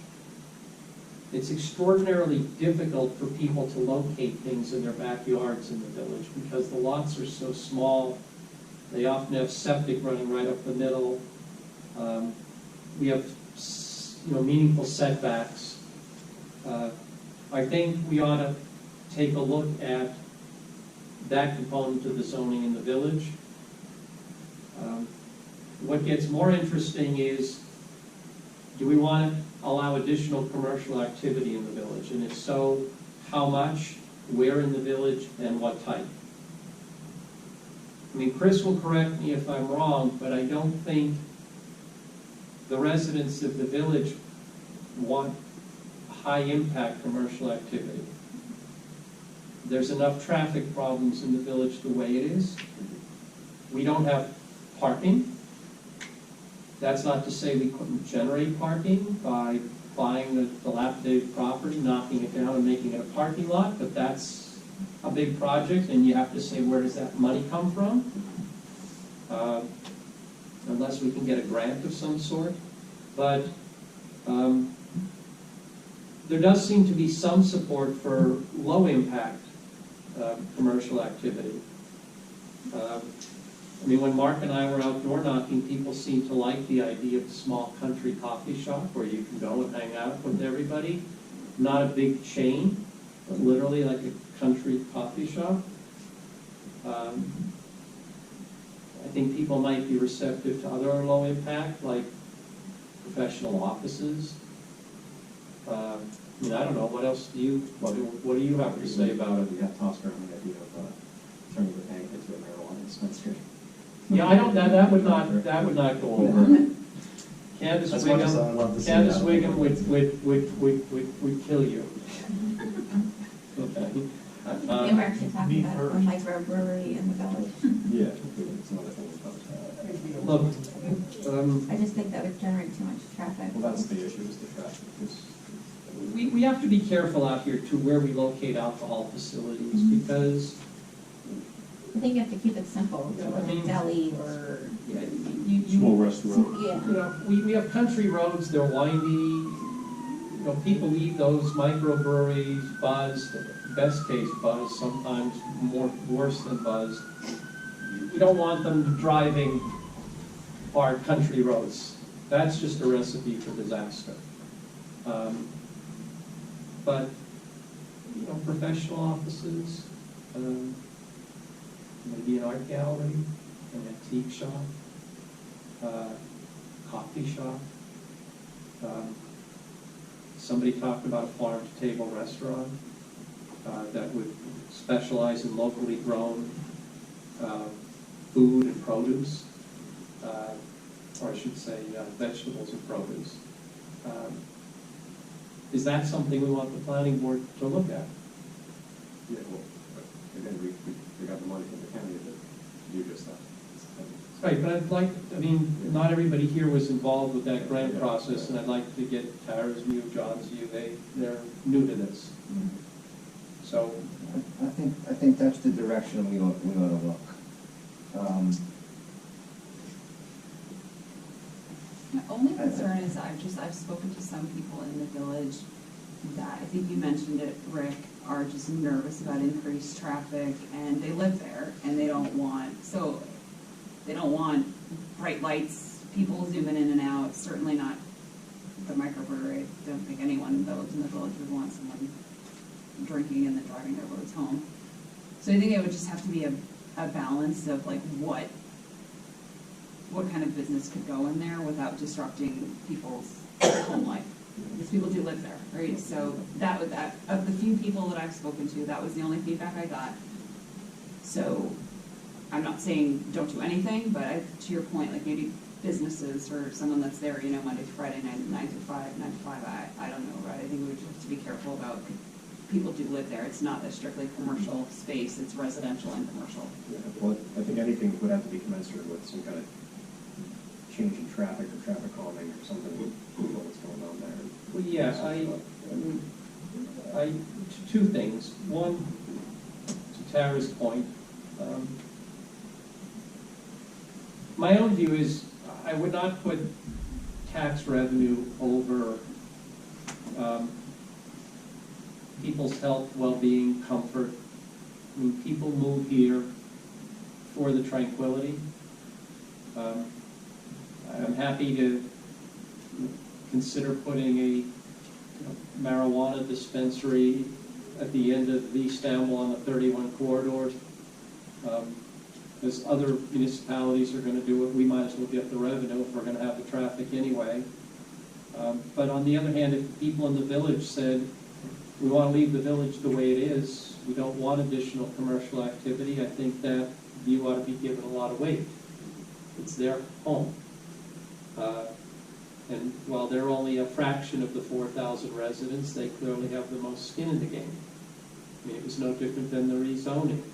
Farmers that came in to speak, some of them weren't even residents, but those that were a small fraction of the overall residents, but they had the most skin in the game. So obviously their opinion should be given the appropriate weight, and that's how I view the village. People who live there, their opinion should be given the appropriate weight. My impression, having knocked the village twice, in 2016 and again 3 years later, is that the residents are receptive to some commercial activity, but it really has to be light impact. And the second point is the traffic. There have been a lot of complaints about the traffic in and around the village, not just in the village proper, but 604 as it goes out of the village toward Flemington. I'm sorry, 579 as it goes out of the village toward Flemington, where it bisects 604 and bisects Concord Church. Those are death traps. I had a conversation with the county about this, really about the 579 and 604 intersection, and the response was, you know, you're coming to us with this issue, with that issue, with another issue. It's not optimal to deal with them piecemeal. Figure out what you want to do in the village, maybe make some suggestions about how you'd like to see traffic flow, and then deal with this as one big project. They told me we would have a much greater chance of success both at the county level and the state level, and apparently Clinton did it, and I think Lambertville did it successfully. But you do it by dealing with the stretch. Not just a stop sign here and then a year later a stop sign there. Take a stretch and come up with a traffic calming plan. And you go with that. So I agree with Chris. We got the grant to deal with the village and the 202 corridor, and I don't think anybody disagrees we need to look at the zoning.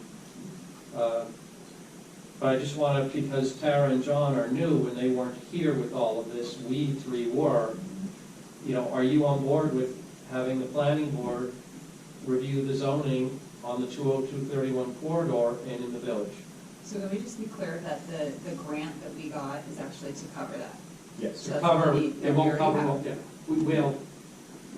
We got $18,000, some of which has already been spent. So maybe we have $15,000 left. I'm skeptical that $15,000 will cover all of that. That's a complicated project. The 202-31 corridor of the village is complicated. I'm very skeptical that $15,000 is going to cover it. We may be able to get an additional grant. So we may be able to get more money to cover it if we show good progress.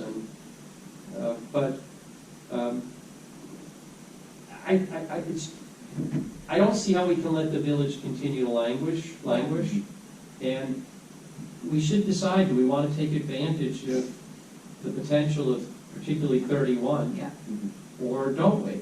And if the answer is that we do, and we agree that the village can't continue to languish, then I think we need to say, okay, planning board, do your thing, do your analysis, come back to us. We've allocated money. If it looks like you're starting to run out of money, we'll have to figure out whether we can move money from somewhere else by next fall, whether we can get additional grants, whatever.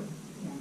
So I agree with that. I think with the premise of using the monies that we have, with trying to take advantage of the 31 corridor, with the improvement of the traffic, and making that whole stretch just safer in general, and then not letting the village continue to languish. I think that summarized it right there. Okay. Before we get off of this, and I know we're not open to the public, but we have the chair of the planning board here tonight, so instead of making Tim wait and then we have to revisit this, is there anything I missed here, Tim, that you'd like us, that you want to address with us? No, just a couple of things. You know, the farm project, you know, we got off of the zoning last night. There's still a whole big part of a farm project that we started and had a lot of time and effort in on. And there's still options to be weighed about zoning and density and everything else throughout the township that is going to be part of the re-exam that's due in 2023. I guess you know, looking at the budget, and I see there's money in there for that's allocated for this master plan. I just want to make sure that stays there and that we keep moving forward with Yeah, planners are expensive, but that's what they get paid for. You know, I mean, I'm not a planner, you know, I don't, you know, that's why we take their advice, that's why we hire professionals.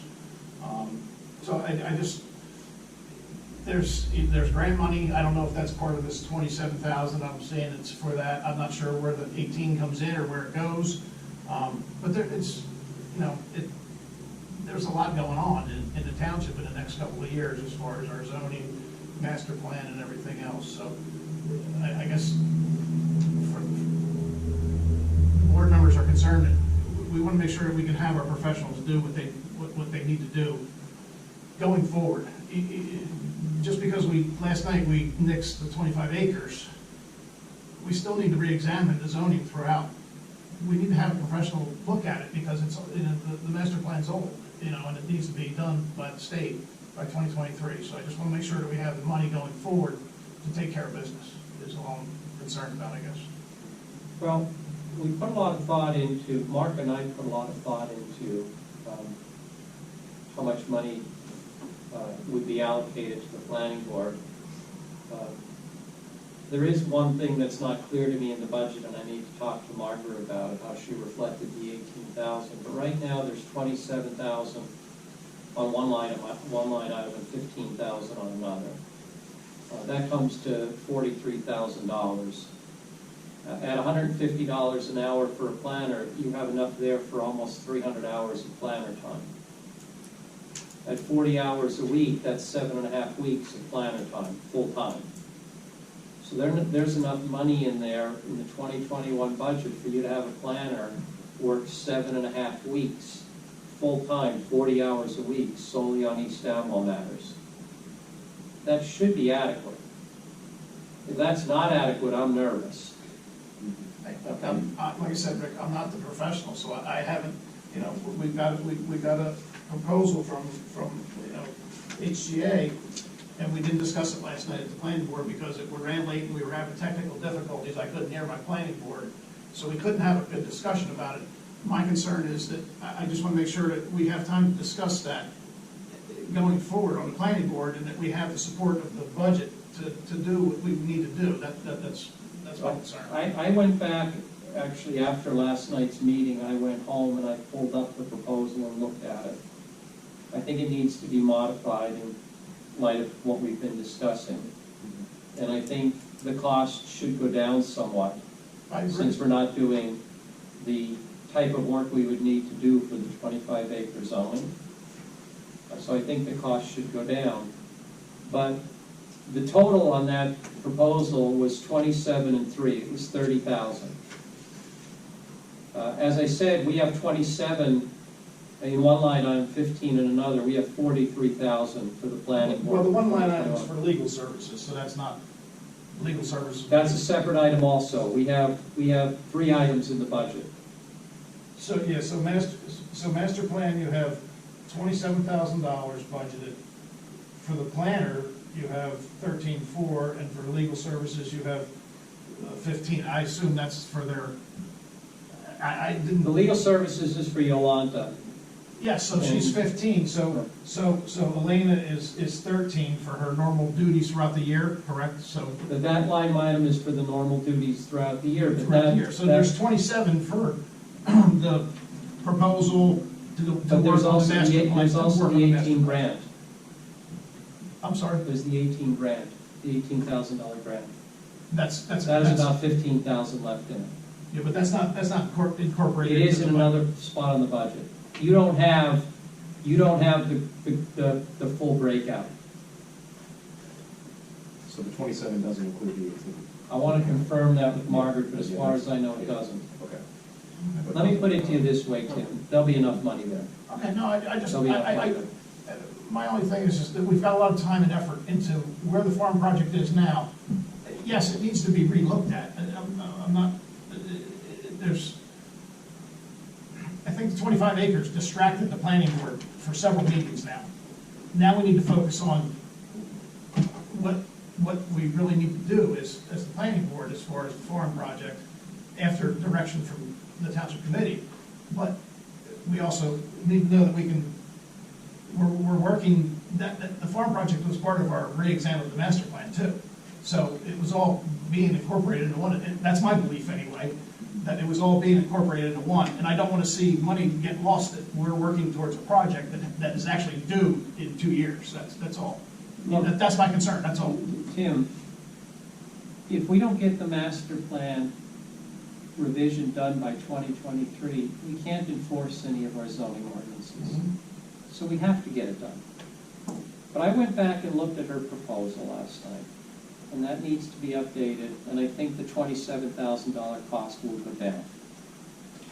The master plan revision that was done in 2013 is 23 pages long.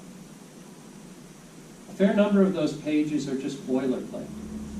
So the actual substance of the 23-page master plan revision that was done in 2013 is maybe 14, 15 pages.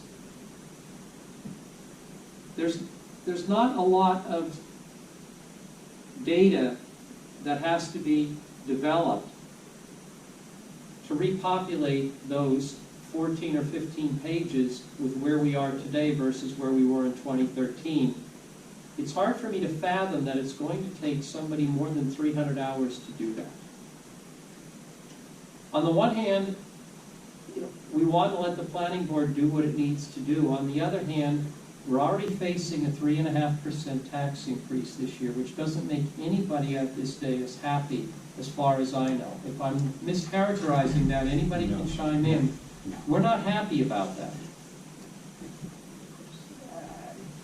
We can't push it any further than that. I can't say, well, let's allocate $60,000 to the planning board and now have a 7% tax increase. I'm not asking for that. We've pushed as much money as we can. Nobody's looking to take any of that away. I just want to make sure that because the farm project changed last night, that it's not going to change what's trying to happen as far as the planning board going forward. That's all I'm asking. No, because it changed dramatically last night. We went from, my planning board's been tied up with worried about what we're going to do about 25-acre zoning when we had farmers sitting in here, staring us down, and we've changed direction now. And I just want to make sure that we're still focused going forward with what we're trying to accomplish in the next 2 years for the township as a whole. The ag district, the Ringgo's Borough, the corridor, everything. There was a lot of aspects in the farm project that were looking at different avenues throughout the township that I don't want to see disappear because we changed from 25 acres to letting that go. That's all I'm concerned about is that, we're still focused on the same project moving forward. It's just, it's gonna change, and it has. And it's probably gonna continue to change, but it's all part of a whole master plan that's gonna be moving forward in the next 2 years. That's all. Yes, absolutely. I mean, look, the farm project has changed significantly. Some components of that impact the planning board, some of it doesn't.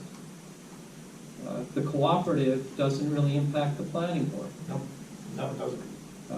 The agritourism would impact the planning board, but the township committee has no appetite to undertake agritourism at this point, so the advice to the planning board will be, let's just piggyback off the state. The agritourism could have been a big consumption of planning board time. If you think that the 25-acre rezoning had heated discussion, I'll bet you agritourism will be 3 or 4 times that much, okay? So, you want to talk about a distraction? That would be your distraction. So, I want to make, like I said, professionals tend to suck up as much cash as you're willing to throw at them, and that's not just planners, it's lawyers, it's doctors. Surgeons make money doing surgery, lawyers make money litigating, so, That's why we hire them, though. That's because they are professionals. That's what we need. We have to have a planner. We can't just we have to have a prayer and say, planner. oh, we want to do this. We need them, and we need the money to pay them. That's all I want to make sure that we have the budget going forward. And I know things are tight. I get it.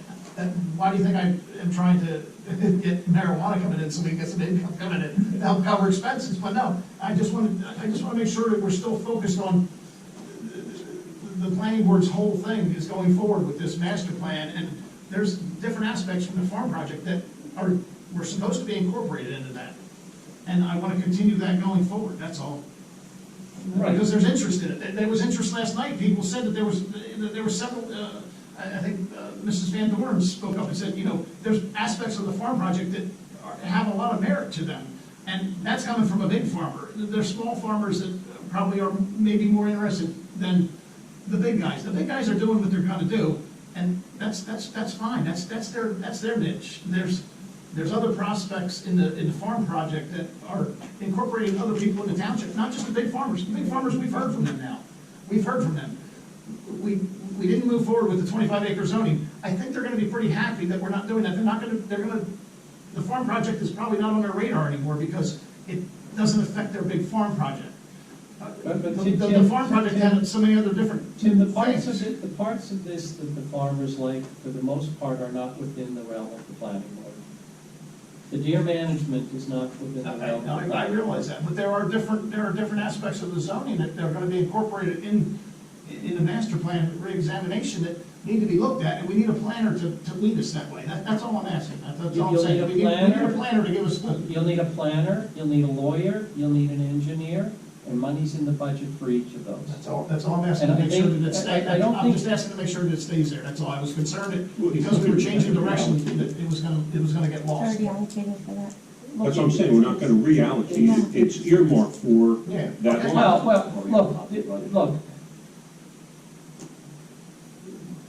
One of the things that makes me very nervous in life is when anybody speaks in absolutes. Because very few things in life are absolute. I'm not prepared to say that money won't be reallocated. Right now, we have a 3.5% increase in the budget. That's based on the assumption that the state isn't going to cut our aid. If the state cuts our aid, we're in deep shit. And if the state cuts our aid, everything is fair game in the budget. Everything. So I agree with what Mark said. There is no intention at this point of reallocating, but I'm not prepared to say that a reallocation could not happen if the state cuts our aid. I understand.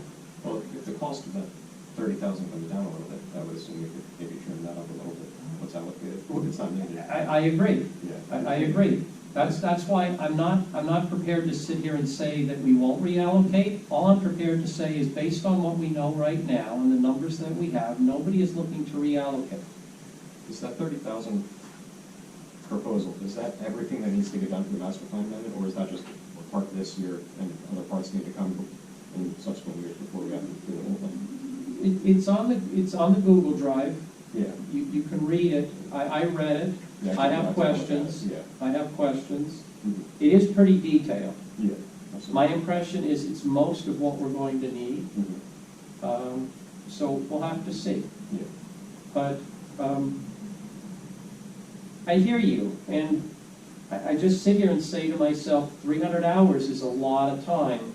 It's 7.5 weeks of full time. I'm going to need to get comfortable that that's really necessary. But if it's really necessary, the money's there to pay for it. But we're at the point where we cut subscriptions, where we get people to donate $65 battery boxes so we don't have to pay it from municipal funds. We're going to be watching every nickel.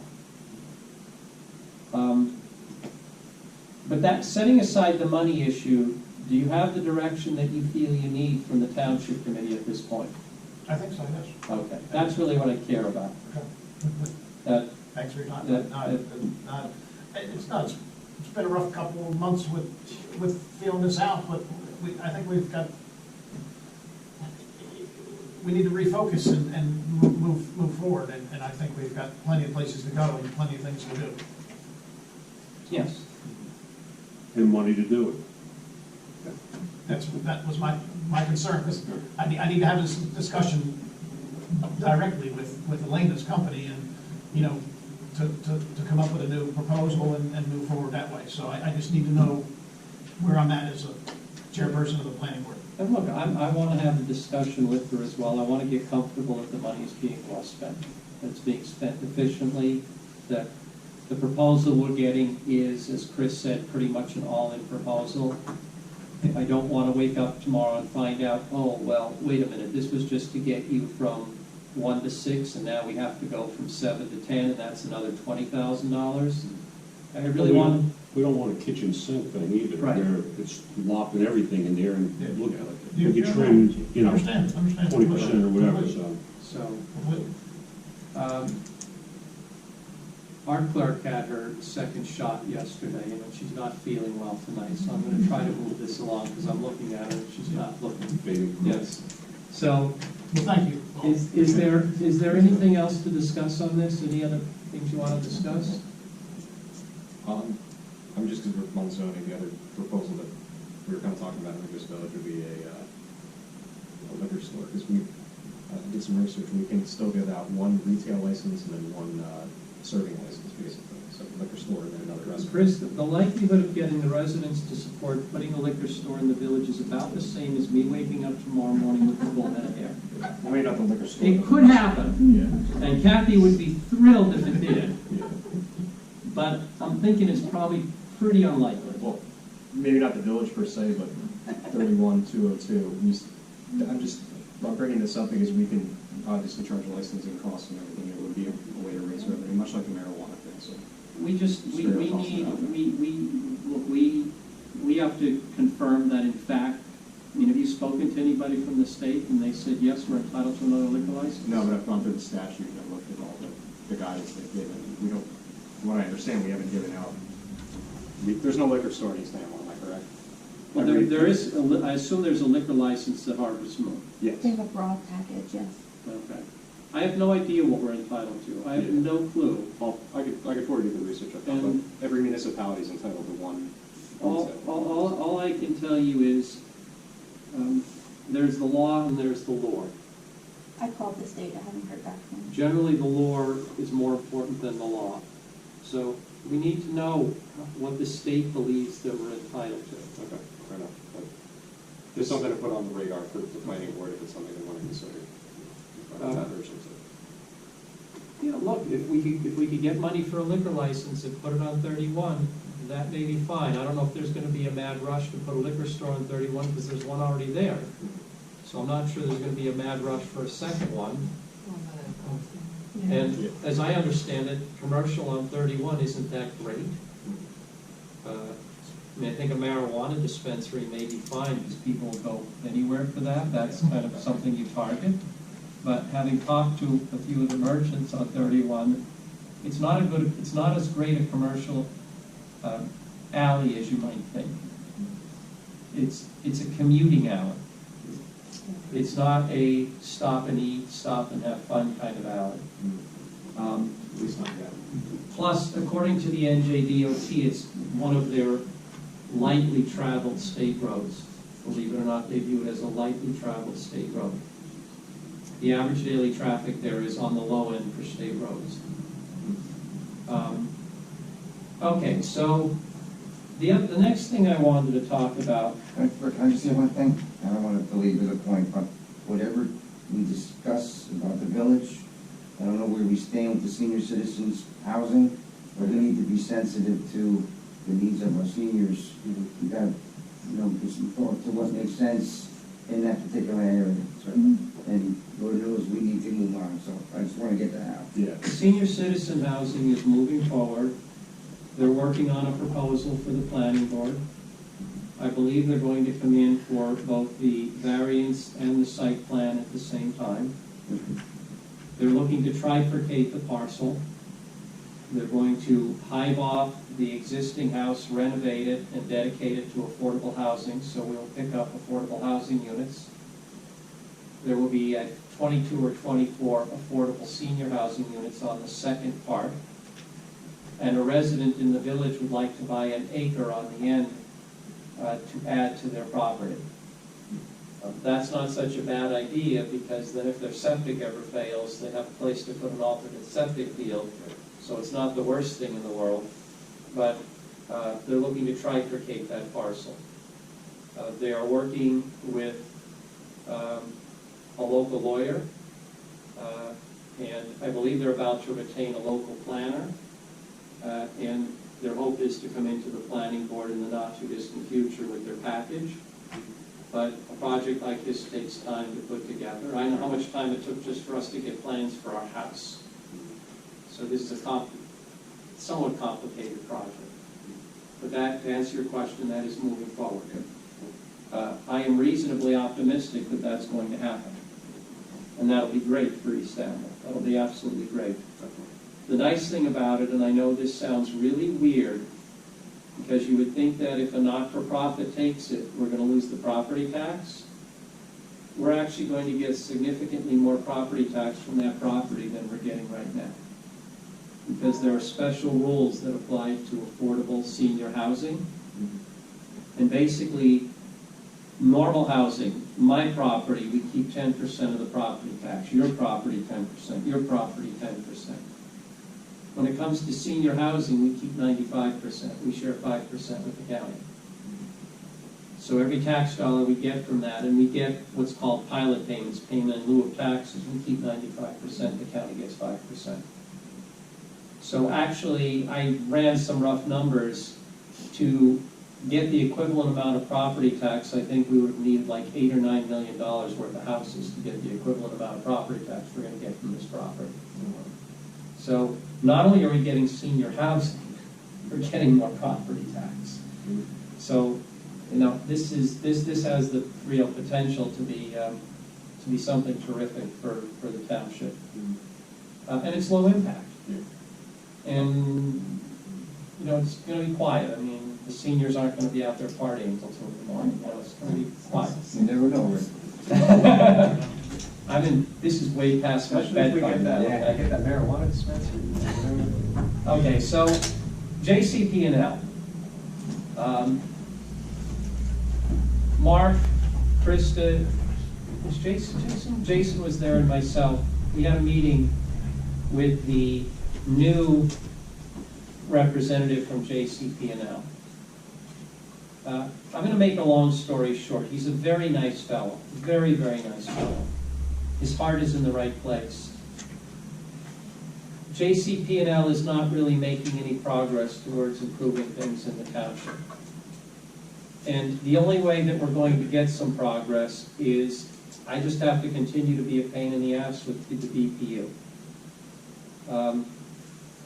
Asking for things nicely just doesn't get you anywhere.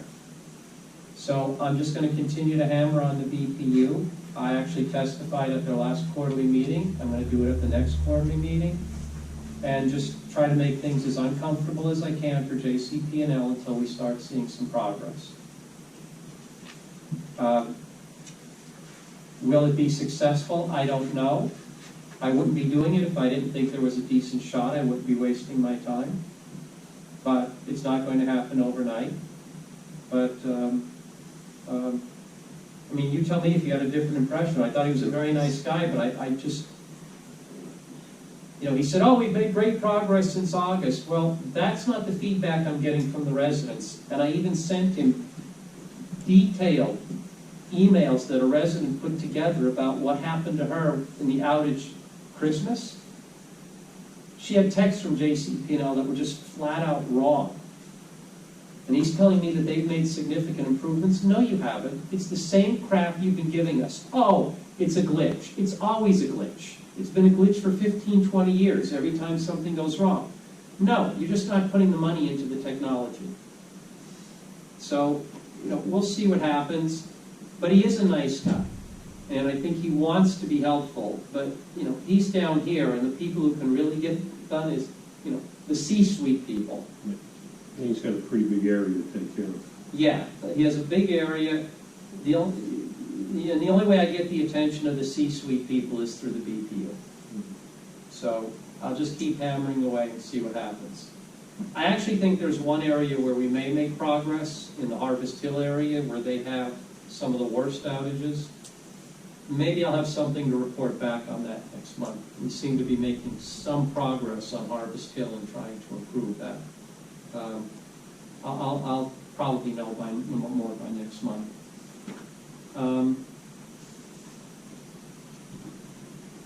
With that, I think we can have a motion to open to the public. So, wait, so That's it. yeah, I thought you had a JCP. Well, that was the That's JCP. part of Yeah, there were both two. JCP, There were two. Yeah. Okay. Yeah, so moved. Open it. Second. All in favor? Aye. Anyone from the public? Francis? Oh, my fingers reach. Francis Gavigan, 123 Wurtsville Road.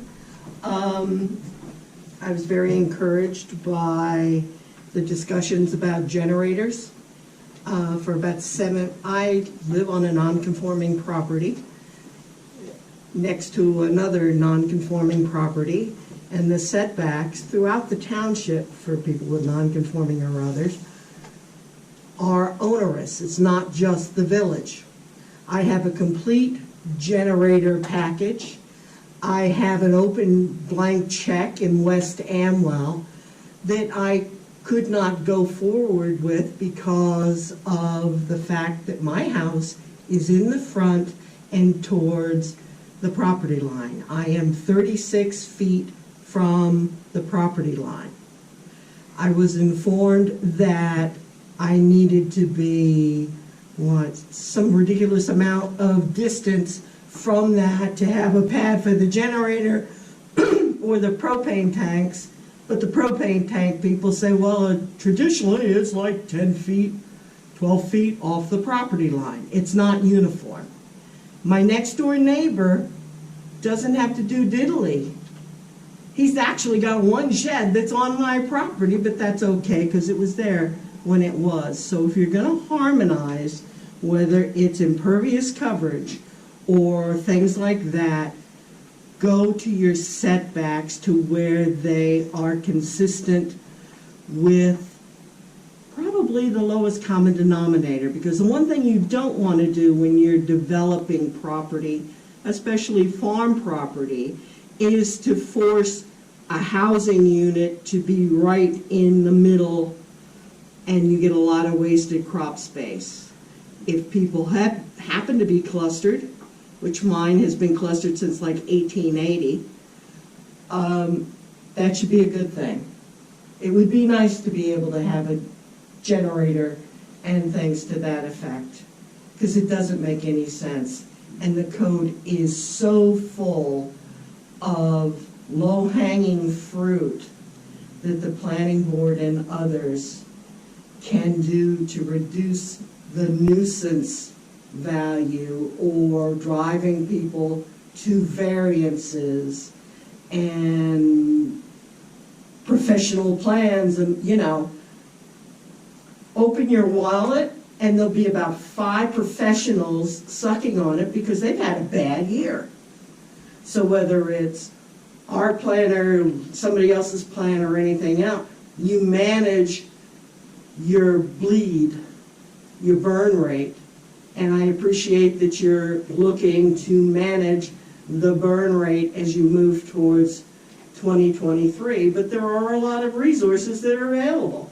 The county, everything you do with the master plan gets uploaded into the county, that gets uploaded into, and they can provide you with a lot of the data and the statistics and the maps and things like that that you'll need, that you don't necessarily have to pay a professional planner to, reinvent. If you can go shop local, shop the county.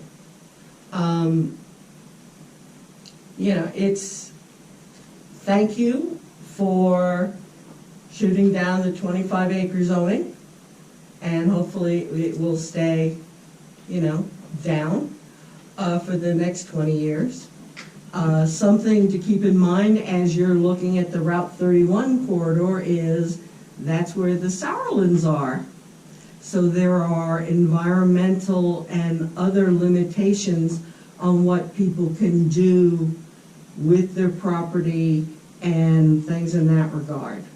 That 518 and 31 intersection is a perfect place to put your pot warehouse or your pot store. Take that little thing that we approved a couple of years ago. That would make a nice little dispensary, and when they get the munchies, they can go next door to Orlando's. You know, those are the kinds of things that would be helpful and are appreciated. We've already got enough booze bottles hanging in the bamboo in Clawson Park to stumble over because the kids are out there partying. You know, if they have to go 5 miles down the road, that's fine. And all the yuppies moving into New Hope can just come up 518, spend their money for East Amwell, and go home. Thank you. Thank you, Francis. Anybody else? Seeing no one else come forward, do I have a motion to close to the public? So moved. Second. All in favor? Aye. Bills of the evening? Tara, were you the one who volunteered to review I them? did. And are they, Well, you were spot on, that we spent a lot of money on our trucks. The repairs on them, that took up a good portion of them. So obviously my first time reviewing them, so to be honest, most of it seemed normal, a lot on the payroll. It was an interesting read, so I look forward to next month. I might have some more questions. There are some things in there that I don't really understand, but can I ask you about those? Okay. But yeah, lots of money on trucks and repairs. when I, And we have a sales tax. Yes. when I paid for that. Yeah, it's not bad, $159 a year, something like that. It's not bad. when I got on the township committee, I didn't understand any of this. And what I did is I put together a list of questions. I called Margaret, I made an appointment, I came in and spent an hour and a half, 2 hours, whatever, with Margaret. And I learned. It was an interesting read. And then I just, as questions come up, I asked Krista, I asked Margaret, or Terry before Krista. This isn't the kind of process that you have at J&J.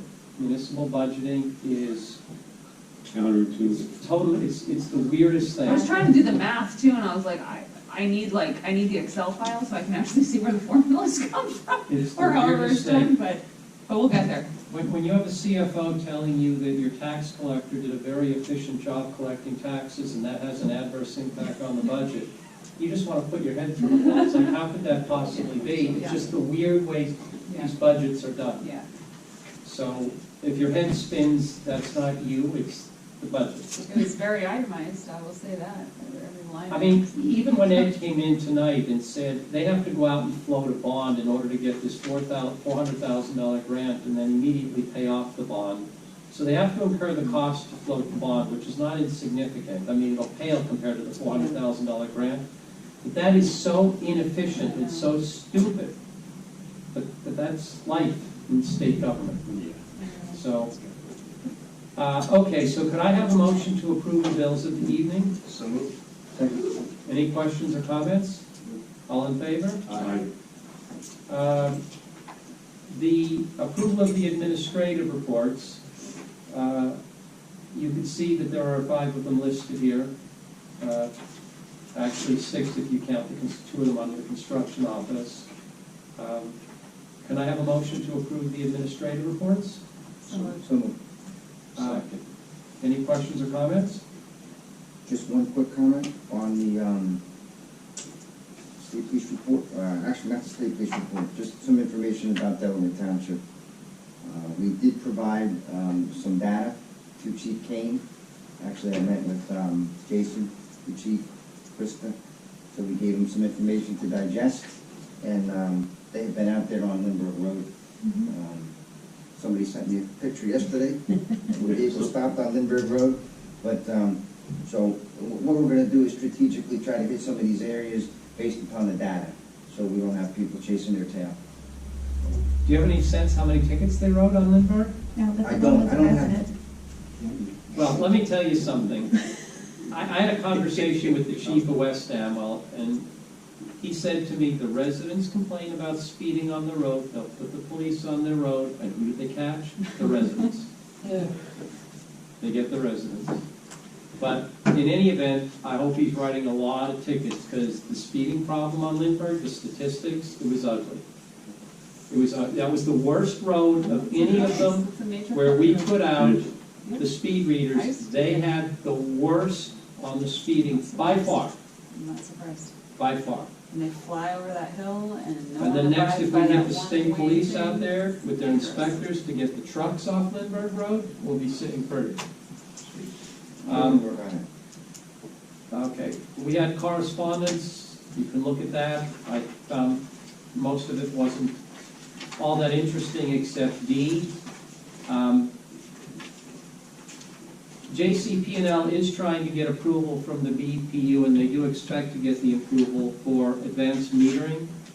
What that means is, when there's a power outage at your house, you won't have to call JCP&L. Your meter will tell them that there's a power outage. So if you're not home and your power goes out, JCP&L will know. Right now, except for major outages, the only way JCP&L knows you lost power is if you call them. If you don't call them, they don't know. They're working on putting in, they call it this smart metering, that, now, I asked our representative, when are we getting it? Don't hold your breath. We're not going to be first in line for this. He's going to try to get me a sense of when we're going to get it. Are we first in line, last in line, somewhere in between? But we're not going to be first in line. So don't hold your breath, but this may come over the next few years. Before we adjourn, I just want to make one more quick point. I got an email from Congressman Malinowski right before I came here. It is the breakout of grants that will be available directly from the federal government to municipalities under the COVID relief package that Biden is going to sign tomorrow.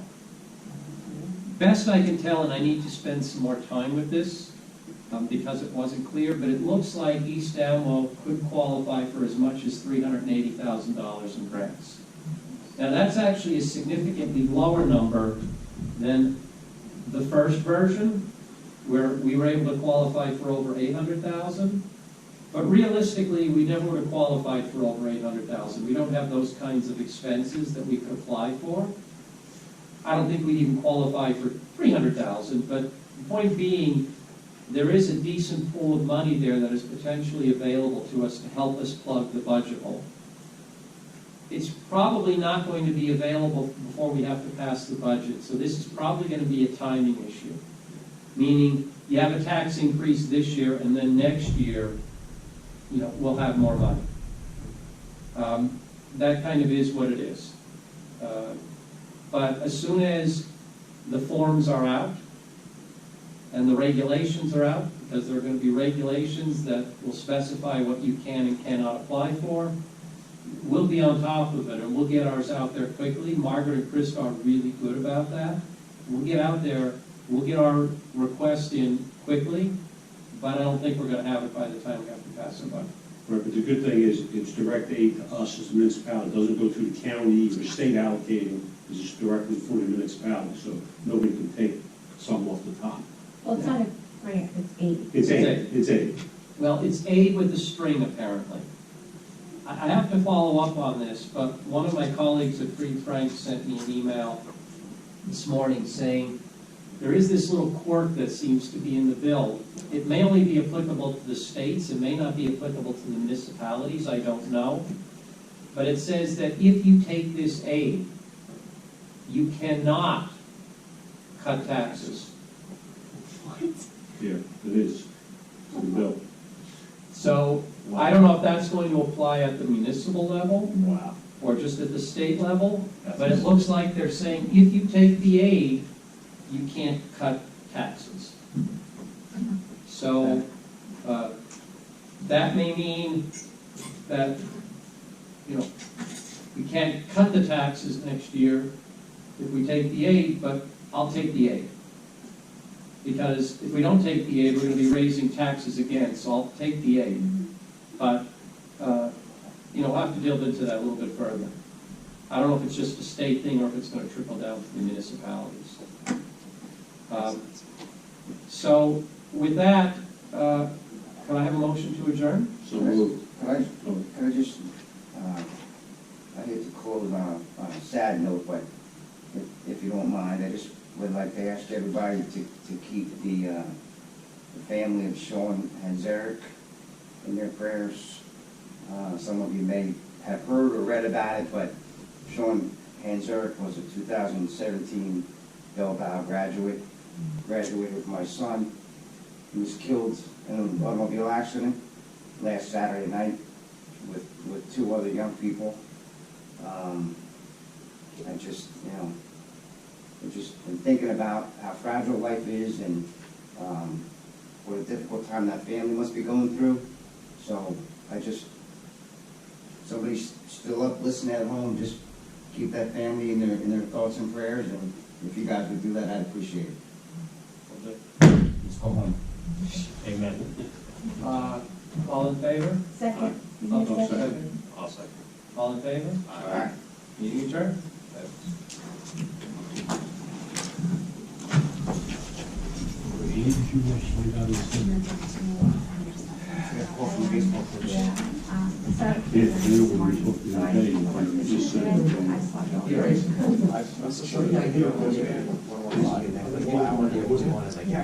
Second shot. Well, June's the only. So is it first